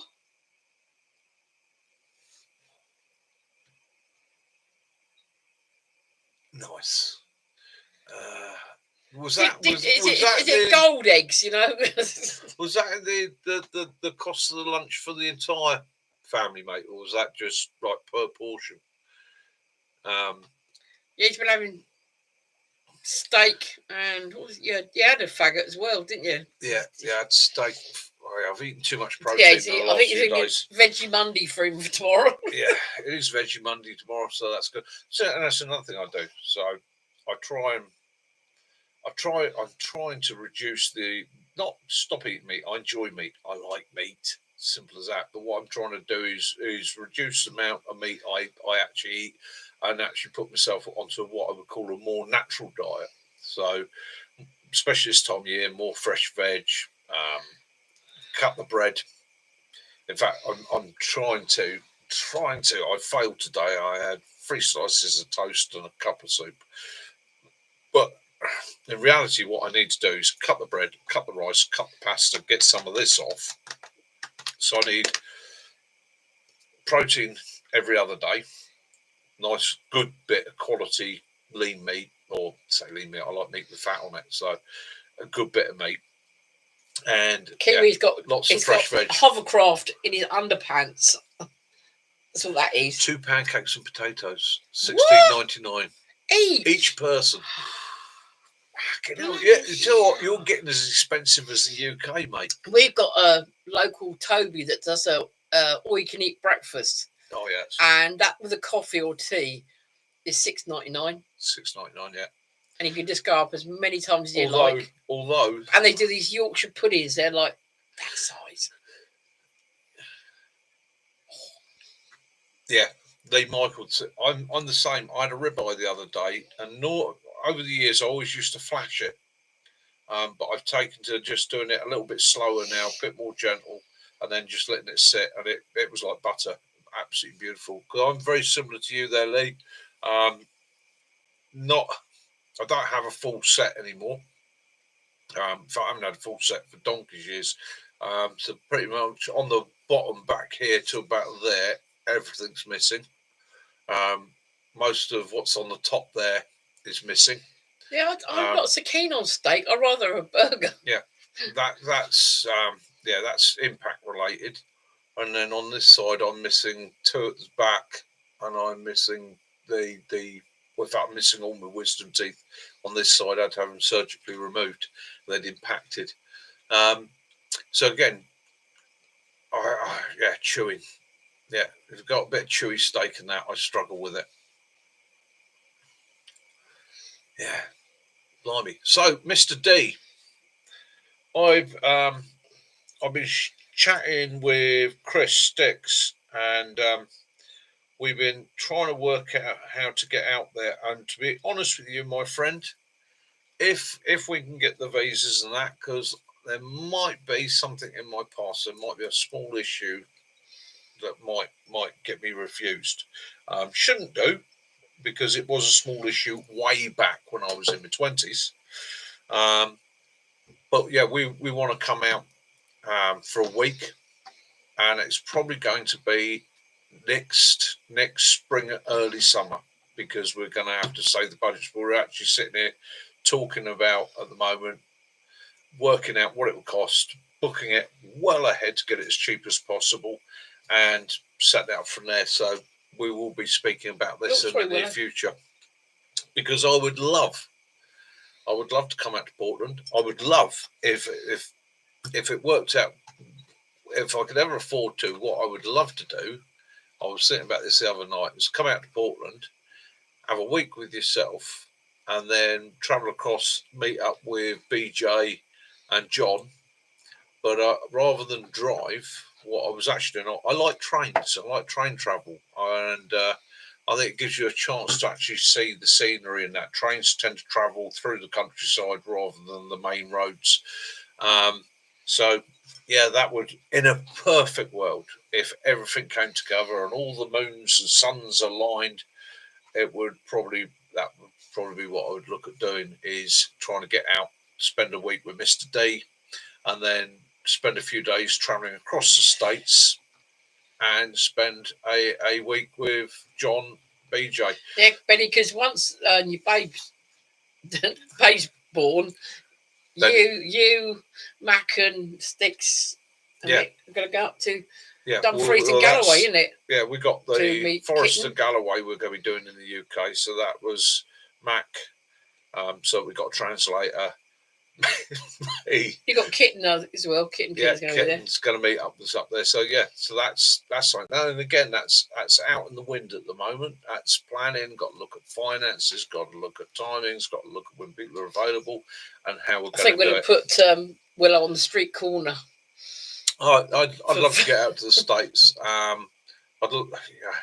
I've travelled a fair bit in my time, but never in a restful way. It's always been either work orientated or going and doing something work or job orientated. So it was never, I've got a week to go and enjoy this and learn a bit and visit things and do things. A castle in Dumfries and Galloway. It's not far from the coast, is it? No.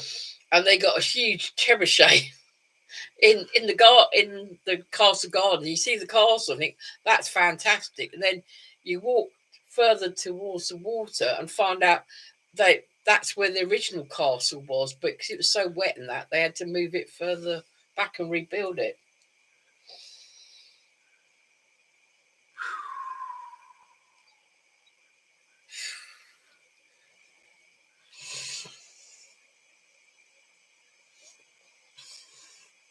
Yep. So, yeah, this most dangerous thing in the world, really, isn't it? Is Mick visiting a medieval castle that's got a full trebuchet, okay, in the grounds, and there's nobody about. Because the first thing I wanted to do, I was like, is there anything we can put in this? How do I cock it and fire it?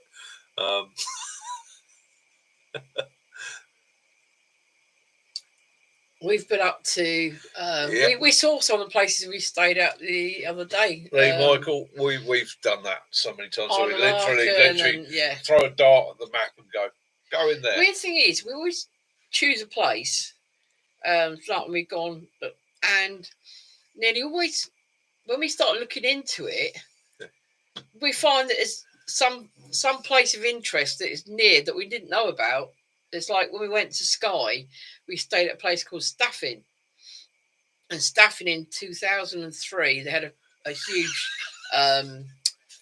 tide, and it washed a lot of the sand away from the beach in Staffin.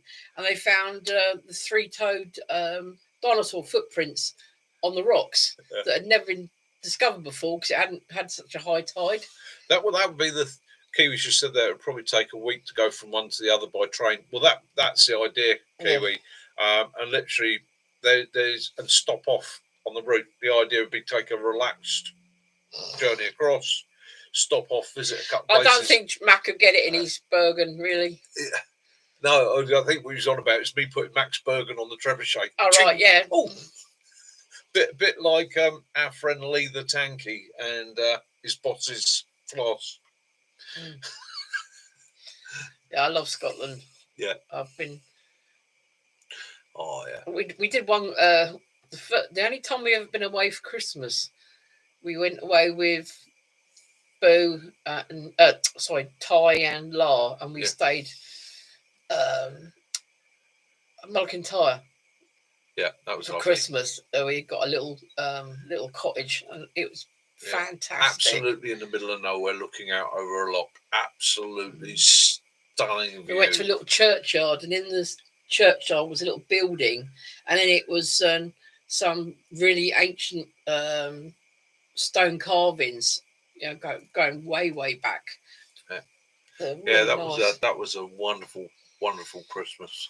And yeah, absolutely stunning. Oh, yeah, I loved that one.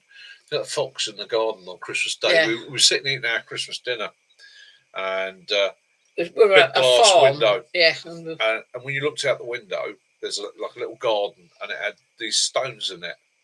We looked out, and there was a fox stood on the stone, just looking in through the window, just watching us. So we had chicken, didn't we, for Christmas dinner rather than doing turkey. We just brought stuff with us, and we was like, right, just get those full chickens in a. So he got a little Christmas dinner as well, didn't he, the fox?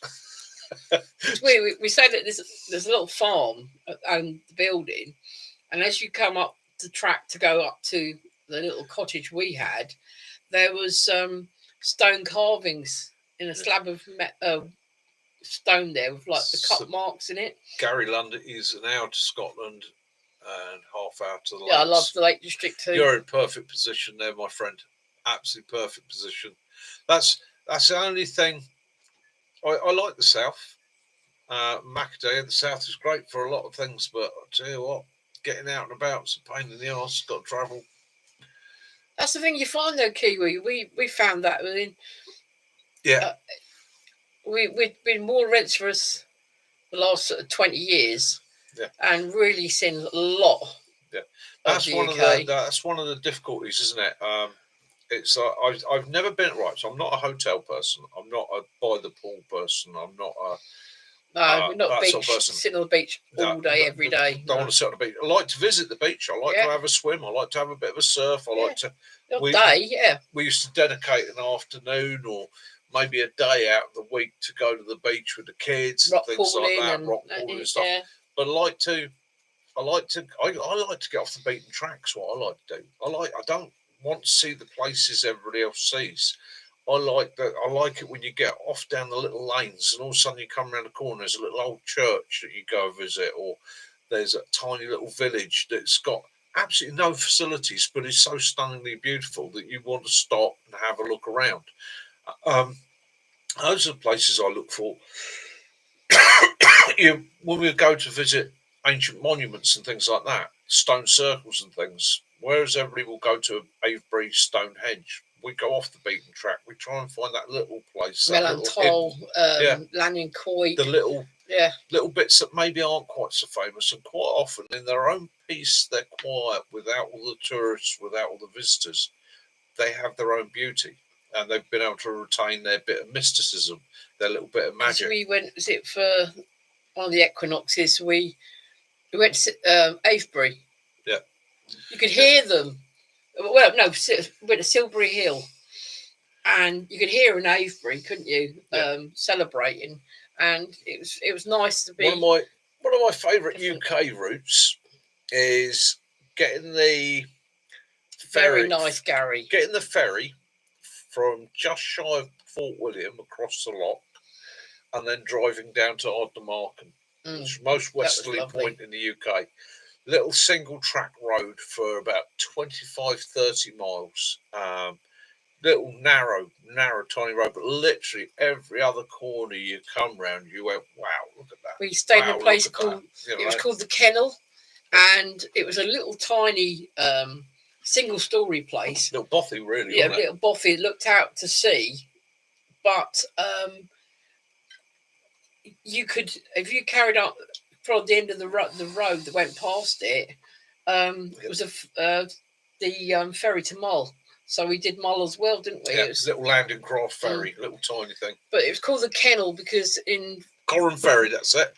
Victorian times, the Corran Ferry, Victorian times, that's where the laird kept his hunting dogs, and you could actually see it in the garden still. I mean, it was getting dilapidated, but this sort of metal and you meet people on these journeys. When you get off the beaten track, you take the less trodden route. You meet people. So we got the ferry from Ardnamurchan to Mull, and it's a tiny little landing craft type affair. And it only takes about 4 or 5 cars maximum. And we were going across, and the crew on that, lovely guys, having a chat to them, and they say, first time here, we're going to go visit Mull. Well, I'll tell you what, you need to be back. Last ferry is at 4. Got to be back here, back there for 4 o'clock to get the last ferry back. So we we thanked them and all the rest of it, and said to them, right, we will be on that last ferry. And we went off. We had a fantastic day driving around Mull. It was beautiful. And we got back for the last ferry, and we were the only vehicle to go onto it. So we were the last guys. And the guy running the ferry, hopefully I don't get him into trouble for this, but the guy operating the ferry, he said, well, what we're going to do, we'll take it back across, but we'll take a bit of an alternate route, because I think Kazza said something like we were hoping to see the dolphins, but we'd had no joy seeing the dolphins. And the bloke took us literally for a guided tour with the ferry across, and he'd run us up the coast a little bit, came across, then came down a bit coast. Fantastic bunch of guys, absolutely stunning. And it wasn't a case that they wanted anything for it. They wanted to share the beauty of where they lived. And bless them, they were fantastic. It really made our visit. Yeah, they literally. I've heard of the Ingleton waterfall, Benny, but we'd never been there. So and as you do with that sort of thing, I had a look at our little kitty for our holiday.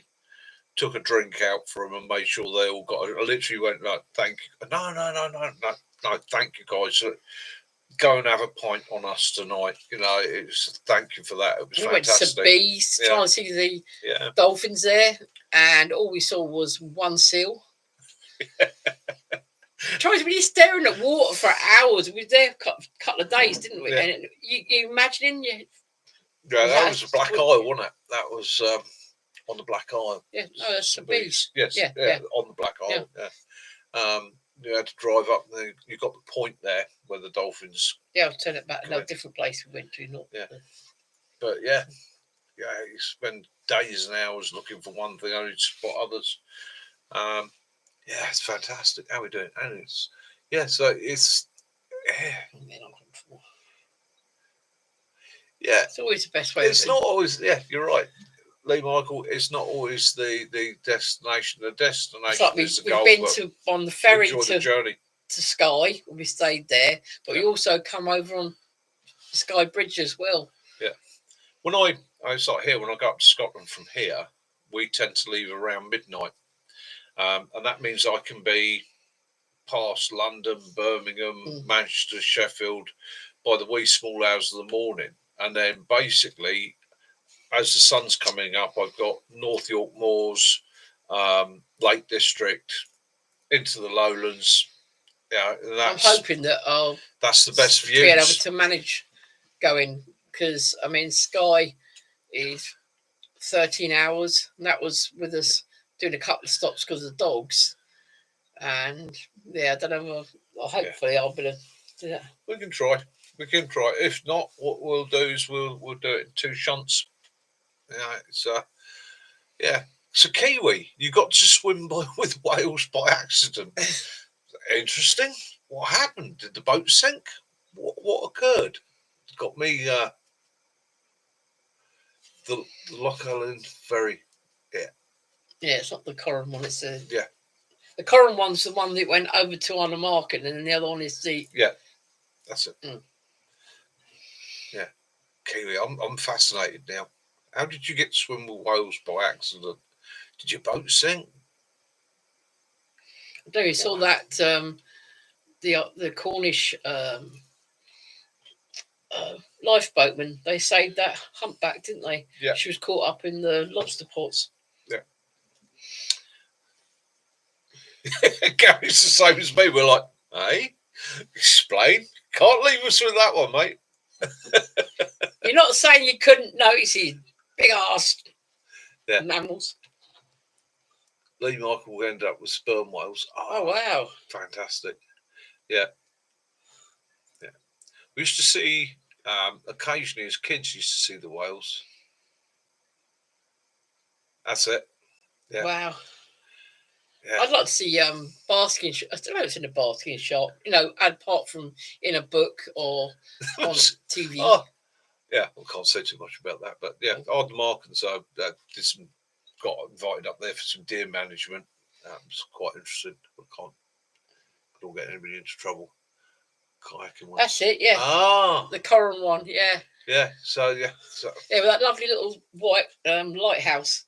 Yeah. As you go across the I'm sorry. We had to come back to Fort William to get some shopping because the little shop was on the market. It is out the way, isn't it? That was quite interesting. We went in the little shop and said, "Oh, I'm going up to Fort William," and the woman in the shop goes, "I'll give you a shopping list."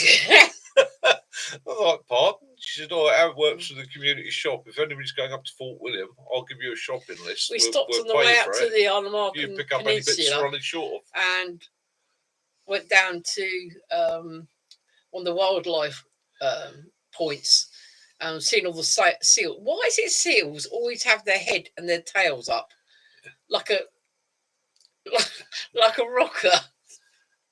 Yeah, the little white lighthouse at Corridor, just off to the right. You come up the ferry, if I remember correctly. Yeah. That was just that was a stunning. Yeah. That was out the way though, wasn't it? Yeah, I loved it. Loved it. Yeah. Because we were going out to the peninsula. We were going down this little tiny road. You didn't hear that, did you, Lee? Oh, we no, did. That's embarrassing. And hang my head in shame.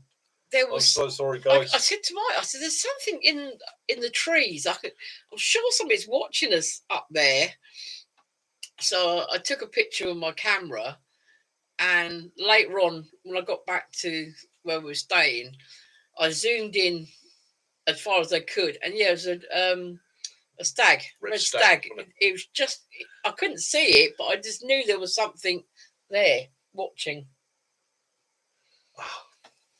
See? Lucky you ain't got a smell-o-vision. I do apologise, guys. It doesn't help that he's on a wooden chair, which makes it vibrate even more. It's my age. Okay, I do apologise. We all do it. It's what can I say? Not sort of thing you're pretty proud of doing on a live stream on YouTube in front of 20 people, but it happens. So I've come nose blind. Don't worry, Lee. I do apologise. Dog has left the room. Yeah, look. It's that bad. Look, his meerkat's hat falling off. Look. That's even worse embarrassing enough as it is. Yeah.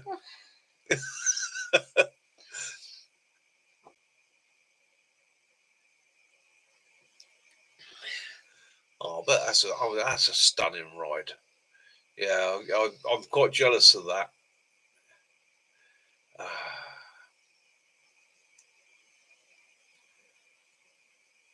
Yeah.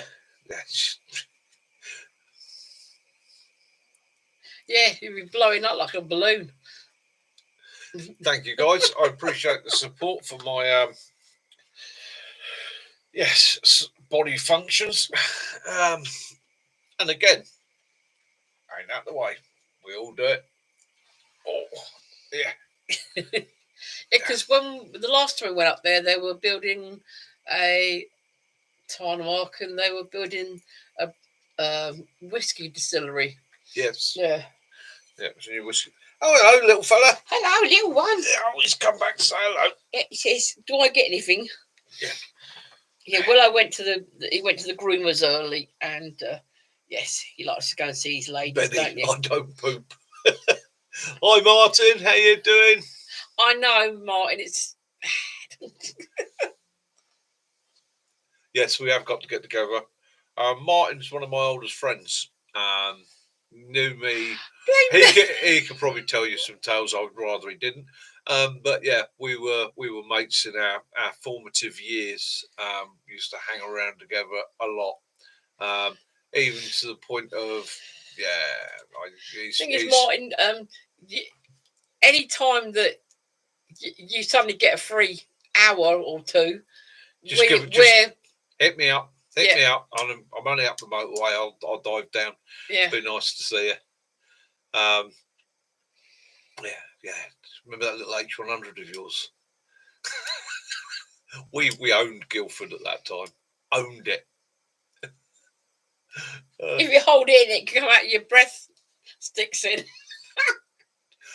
Oh dear. You know, there's a theory I was reading once that if you belch, fart, cough, and sneeze all at the same time, that you'll warp to another dimension. You. So Kiwi got towed for about 5 minutes by a whale. Oh, stunning, mate. That was an experience. Yeah, I was watching. There were humpbacks. They were coming up. They had lots of the crustaceans on their skin, and this boat captain was helping them by detaching some of these things. And now this one comes up and he brings out people to visit, and they're pulling all these crustaceans off the whales. And now there's like 2 or 3 of them all come up, just get plucked by humans. Intelligent animal. It's probably finding it comfortable. Probably there's probably some sort of you have barnacles and that. Well, it's like the turtles. Skin. The turtles get so they can't. That weighs them down. Yeah.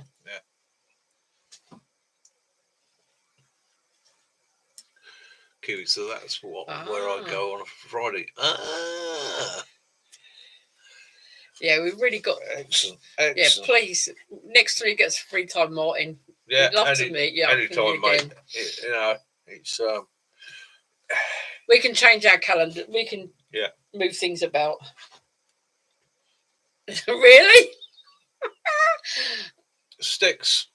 As somebody with hay fever who has been known to sneeze 10 times in a row, I can tell you, it didn't lead to an orgasm. Led to me almost passing out. When I wake up in the morning, I take cetirizine.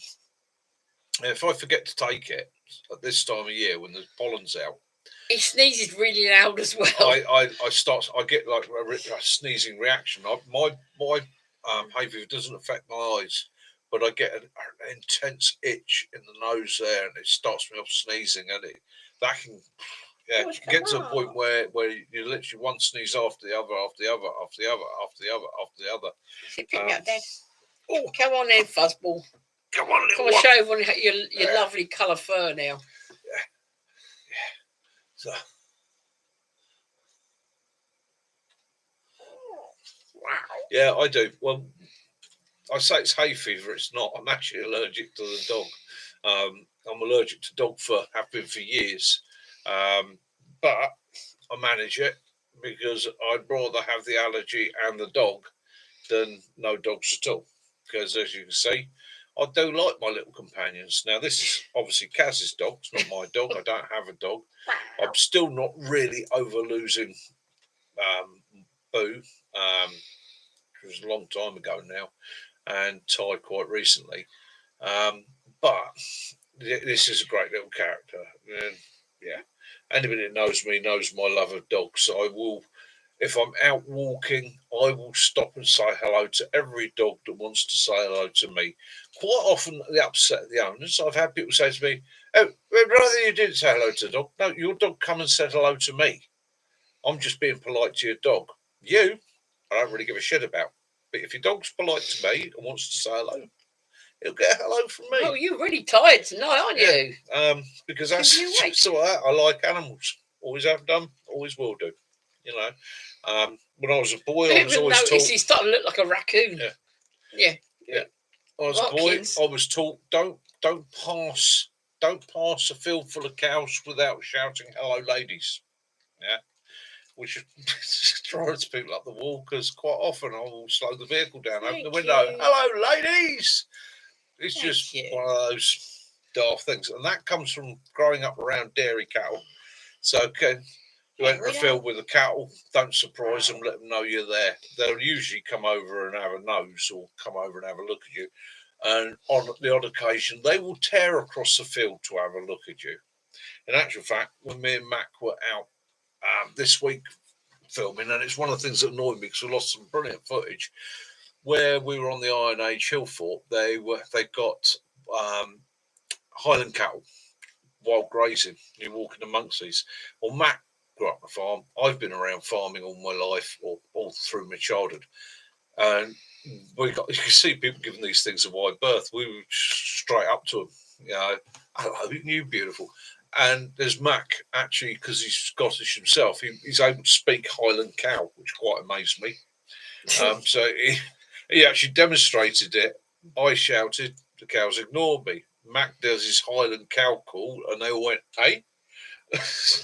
So So even cows have regional dialects then.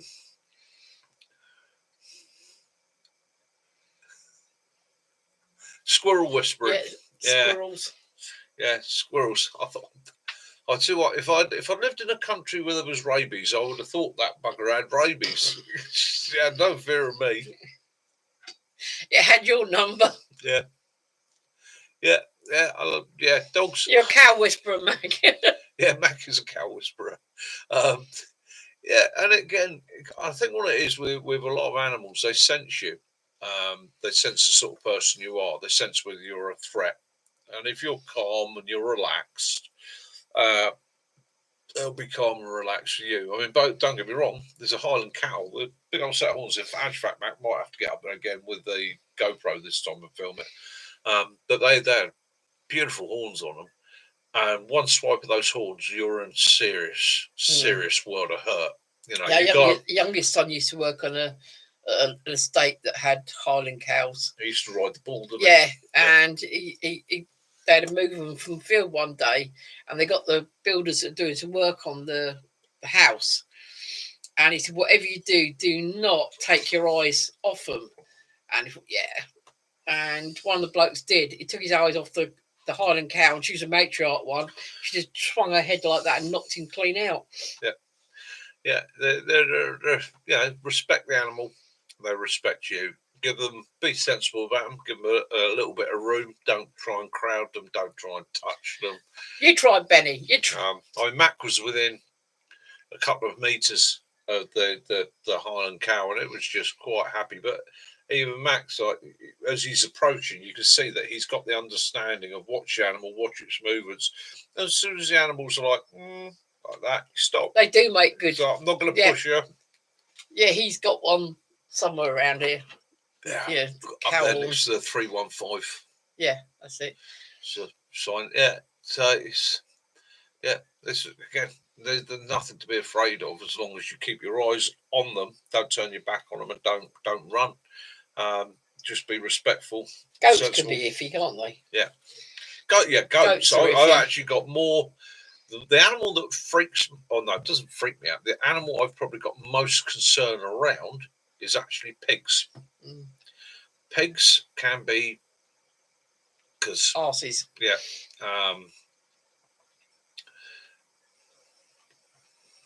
Stop milking it, Benny.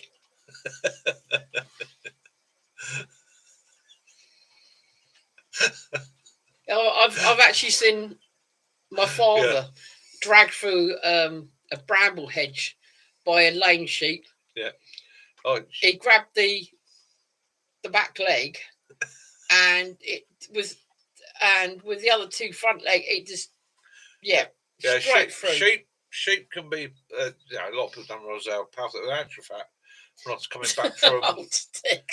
coming back from last night's filming, I came out past. There's a field down where that woman does her archery, at the bottom of Botany Hill there, and that's got sheep in it. And I come around the corner, and I had to stop for a second because they've got ewes out there. They're getting ready to lamb. They're late, and they got them probably about an acre and a half, and you can see all these ladies are quite heavy. There's one or two there with lambs, but there was one, she was flaked out completely on her side. So I was like, is she all right? And she went over, she lifted her head up, she's breathing okay, everything looks like it's going normally, so leave them in peace.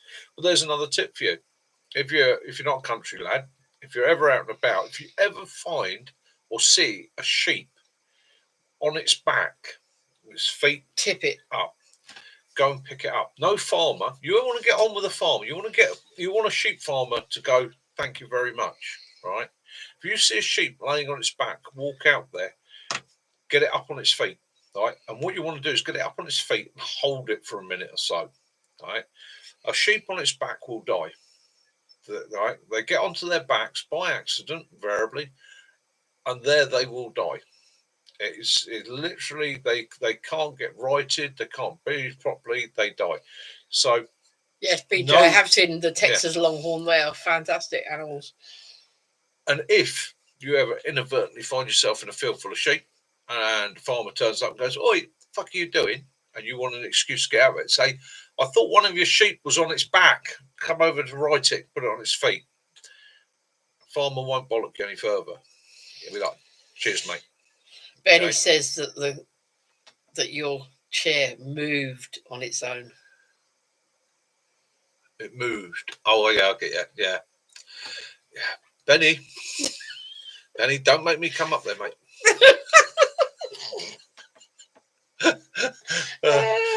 Benny is our what we call pun meister.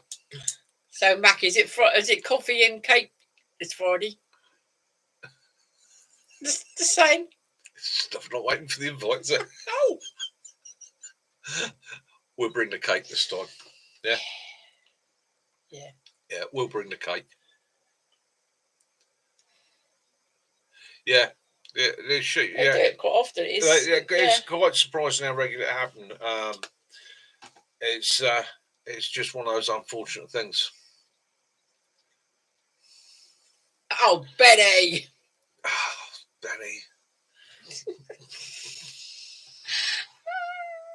Benny, don't make you stand in the corner, mate. That's good, Matt, because I've got some coasters for you and a tree of life. Carry on, Benny. You don't want me to give you the horn. Oh, yeah. Sorry if I'm inviting us over, Mac. But I thought, now we've got a car that you might like that. Oh no, the puns are there, and I. Oh, coffee, fresh coffee, lovely. Yeah.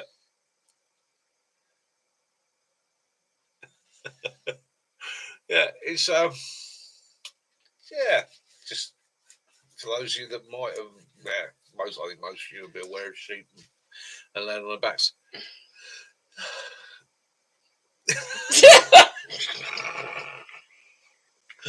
Oh dear. What will we do about this, eh? And there's my mum the other day. She's saying to me, "I'm so pleased you finally got yourself doing something with lots of sensibly minded people."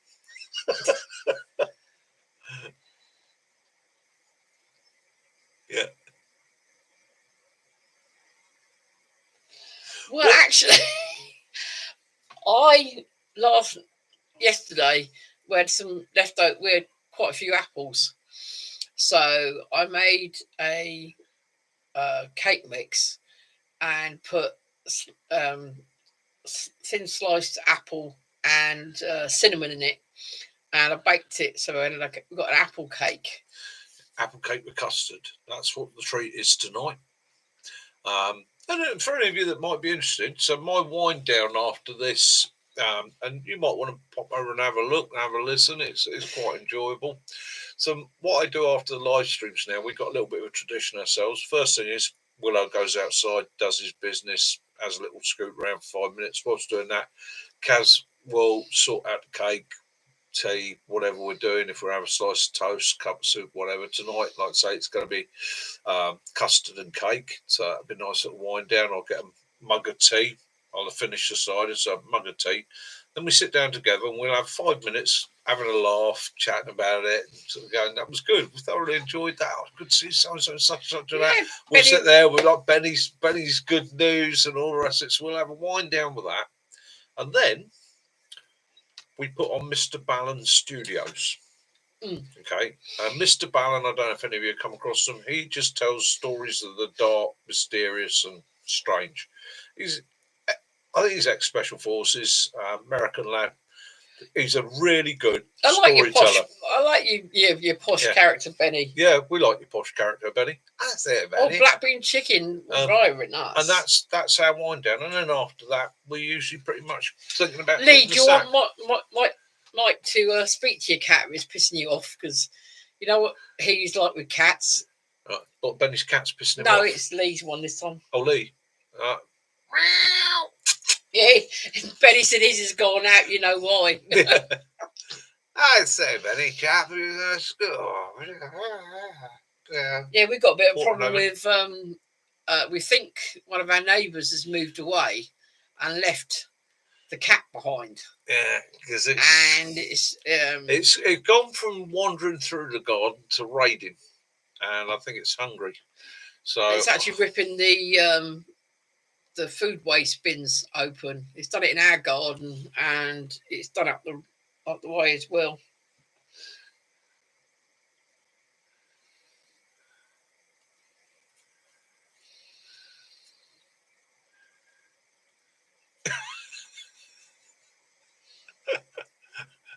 Don't swear.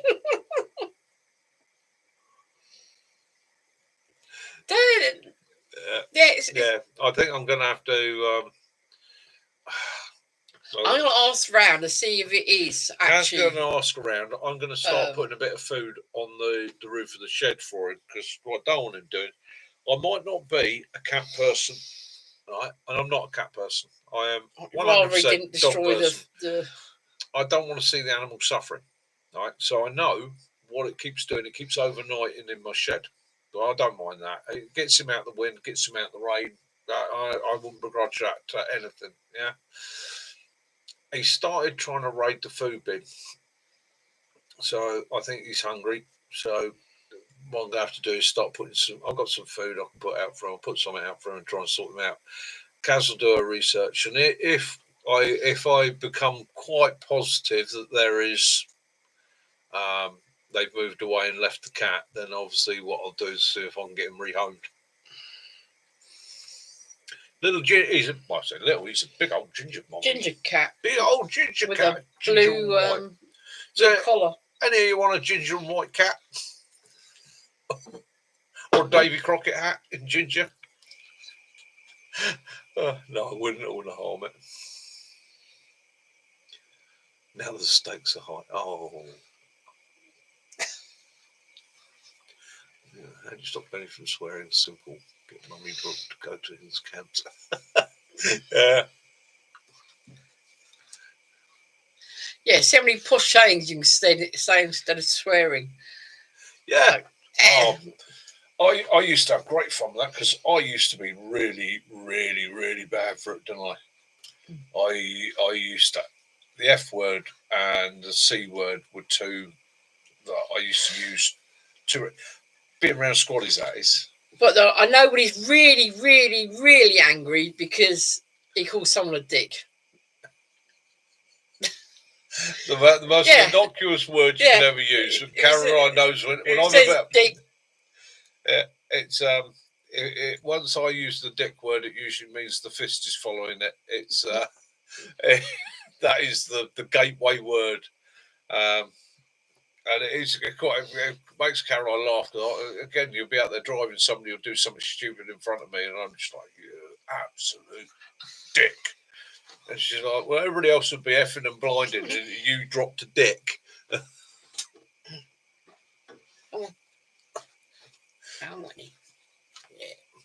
Yeah, it is the right thing to do. You turn into a mink. No, get him out. No, enough. The dog looks up then.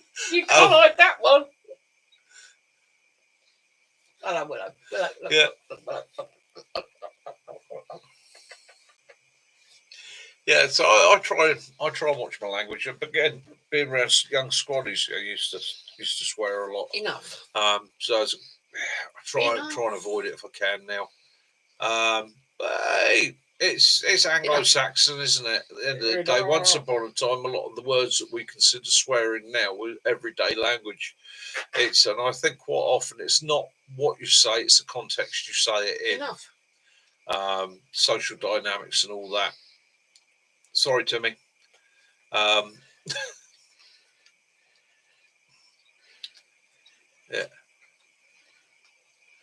Oh. I know he is.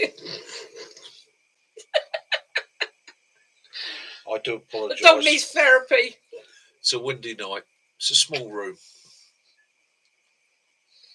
Enough. Yeah. Special kind of stupid. Yeah. Yeah. Yeah. We used to, regular one for me was calling. And I'm sorry if you've got kids there, I'm about to swear, but regular one for me was calling people fuckwits.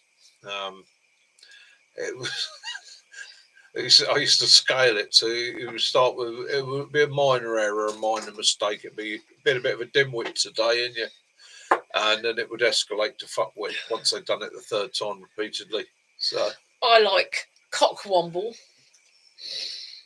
and what's that one? Cockwomble and twat waffle. Yeah. Knobhead works. Yeah.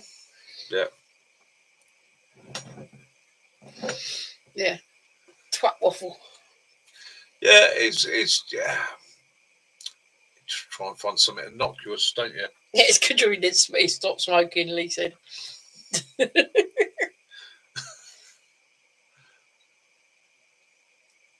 Oh, thank you very much, BJ. That means a lot to us. Hey, BJ, thank you very much for support. In actual fact, saying that, it's 2 hours and 5 minutes, so yeah, what are we on time wise? Yeah, Max, coming up from 1 minute to 10. Max sent me a photograph the other day. He was feeding his fox with bourbon biscuits. Yeah. I said, no, that cheap rich tea rubbish.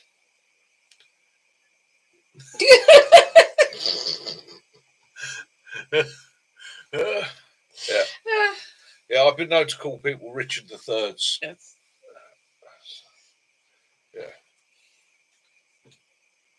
I'll tell you what I'm going to watch this week.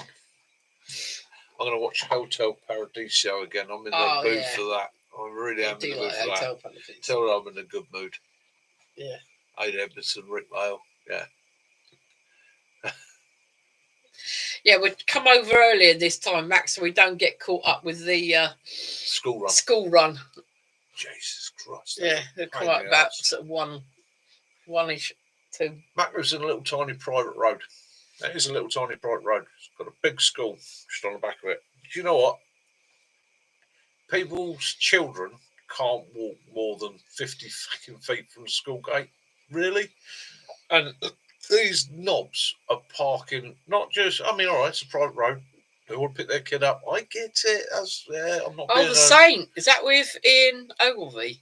I'm not being an anal old fart, but really pulling up on the grass. I had done some nice manicured versions. Run me over.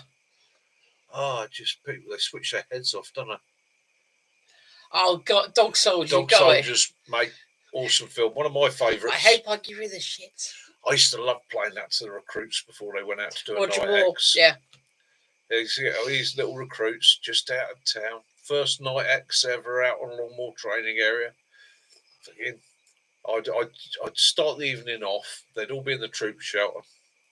So I start the evening off like, right, what we're going to do, guys? And then we have a safety brief tonight. We'll go through trip flares, a loom, workers' teams, buddies, and all the rest of it. Because it's the first time in the field, right? So it's get weird when you get the back of 109. Yeah, the basic parameters. And then you go, another thing to remember, guys, just remember the wild boar of Longmoor. And then look at you. You go, yeah, we've got wild boar here. So if you hear a pig, or in the event you hear somebody screaming and the bush is shaking, it's probably a wild boar. Just start shouting pig, okay? And somebody will come and assist you. I've even had one of them look at me and go, that's all right, mate, I've got blanks, right? It's called Best Before It's Gone. And there's another one, I don't know, they're just in the UK, there's approved food as well. Yeah, and then I'd let them all calm down, they'd have their evening meal, and then we'd put Dog Soldiers on, let them watch Dog Soldiers, and then about 10 o'clock, 10:30. They go, get the back of the 110 or 109. and again, it sounds cruel, but it's actually quite good. It's an inoculation thing. It puts it in the back of their mind. They're out there. They're going to be nervous. The adrenaline's going to be going. They're going to be fearful. It's going to be an awful night for them. But in the morning, they'll have conquered it. They'll have come through it. And that's part of what it is. Your imagination, your mind, quite often when you're out in environments like that, will run away with you. I had it last night. I was up in the woods on my own, and I kept seeing something out the corner of my eye. I kept seeing something that I was sure was a person just stood just outside the firelight watching me. And I sat there, I kept looking over. No, it's your imagination. It's imagination. I look away. 5 minutes later, like that, and I could swear there was somebody stood. You couldn't see a detail. It was just in shadow, but just out the firelight, off to my right hand side. Now, there is part of you that goes. There is part of you which, in all honesty, and I'm about to swear, goes, "What the fuck is that?" Right? But the other thing you've got to remind yourself, it is probably my imagination. However, if it is something there, it hasn't hurt me yet. Probably don't mean me in the arm to just leave it be. Sorry, Kiwi. That funny noise with the dog just going. Yeah, dog's growling. Right, we're going to call it 2 hours and 10 minutes now. Woo. Fear is your friend. Keeps your alert state up. Keeps you ready to go. Puts the old fight in action. Right, Benny, now you got my text number. My mobile. You can text me. I can give it to me. Then you can sort things out. Yeah. Right, guys. What we're going to do? We're going to end it there. So, what I will say to you is, good night, Mr. D. I take it you're up in the Goodwill bins, listening in.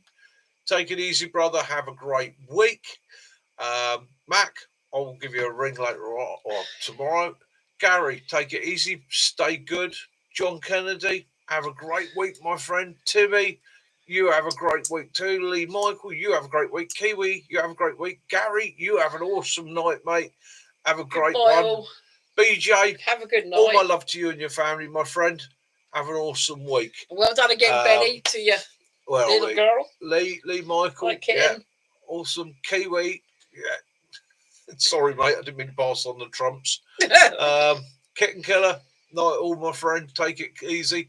Sticks, my brother, take it easy. Have a good one. John, as always, mate. Yeah, all my love to you. Take it easy. Benny, brother, you can tell the cat you can come back in now. That bad monkey's gone away. Yeah, it's definitely Tommy. Do you know, I sometimes get the image of Benny sat there after the live chat with the cat, like, you know, like the evil villain from James Bond sitting there. It's okay, Mr. Pussy. Mikey's gone now.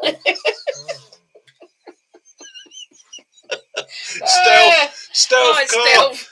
Good night, my friend. Have a great week. Yeah, not a problem. My pleasure. And right, Stealth.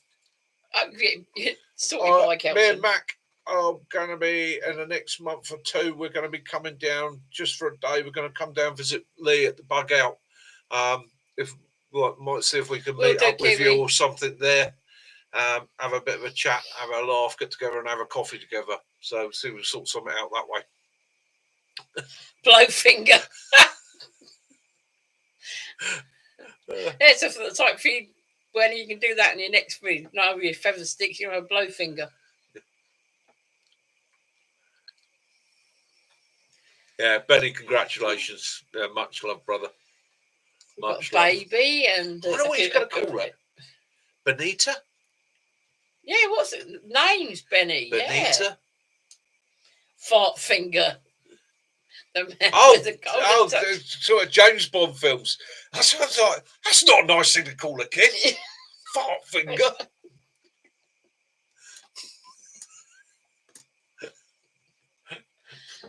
Oh, crazy world, eh? Crazy world.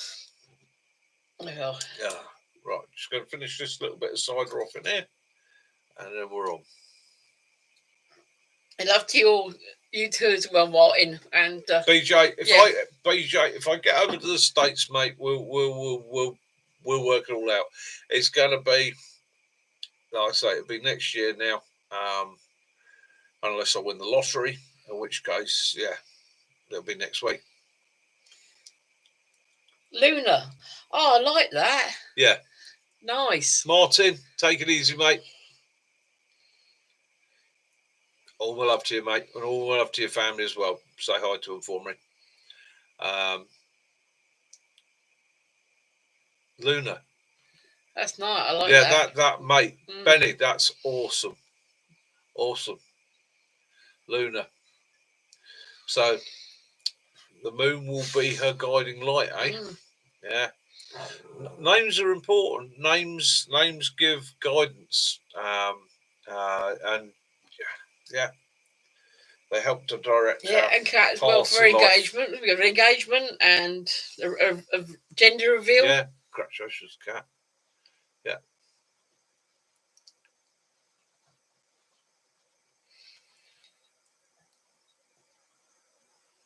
Yeah.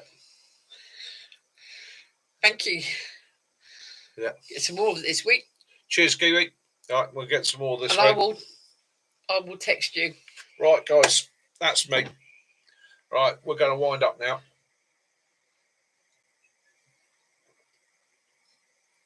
Could never waste cider. Oh, thank you. Yeah. I won't get too upset. Yeah, Luna. I like that. You, obviously, you and your other half will choose what you feels best. No sticks. Take it easy. Right, guys, this has been Mickey and the wonderful Kaz and the Willow. The little Willow. Right, live from the pub, Hampshire Outdoors and Survival, and Mac from the Hampshire Hog Hunters. We all wish you a great week. Have fun wherever you are. Luna, I've got moon. Get outside. Get some fresh air. Try and have an adventure. Have fun. But most of all, love those you do. Forgive those you don't. And as always, may peace and light be upon you all. This is Mickey, Hampshire Outdoors and Survival. Till next time. Mickey out. Take it easy. And the farting ghost. Night, guys. See you next week. All the best.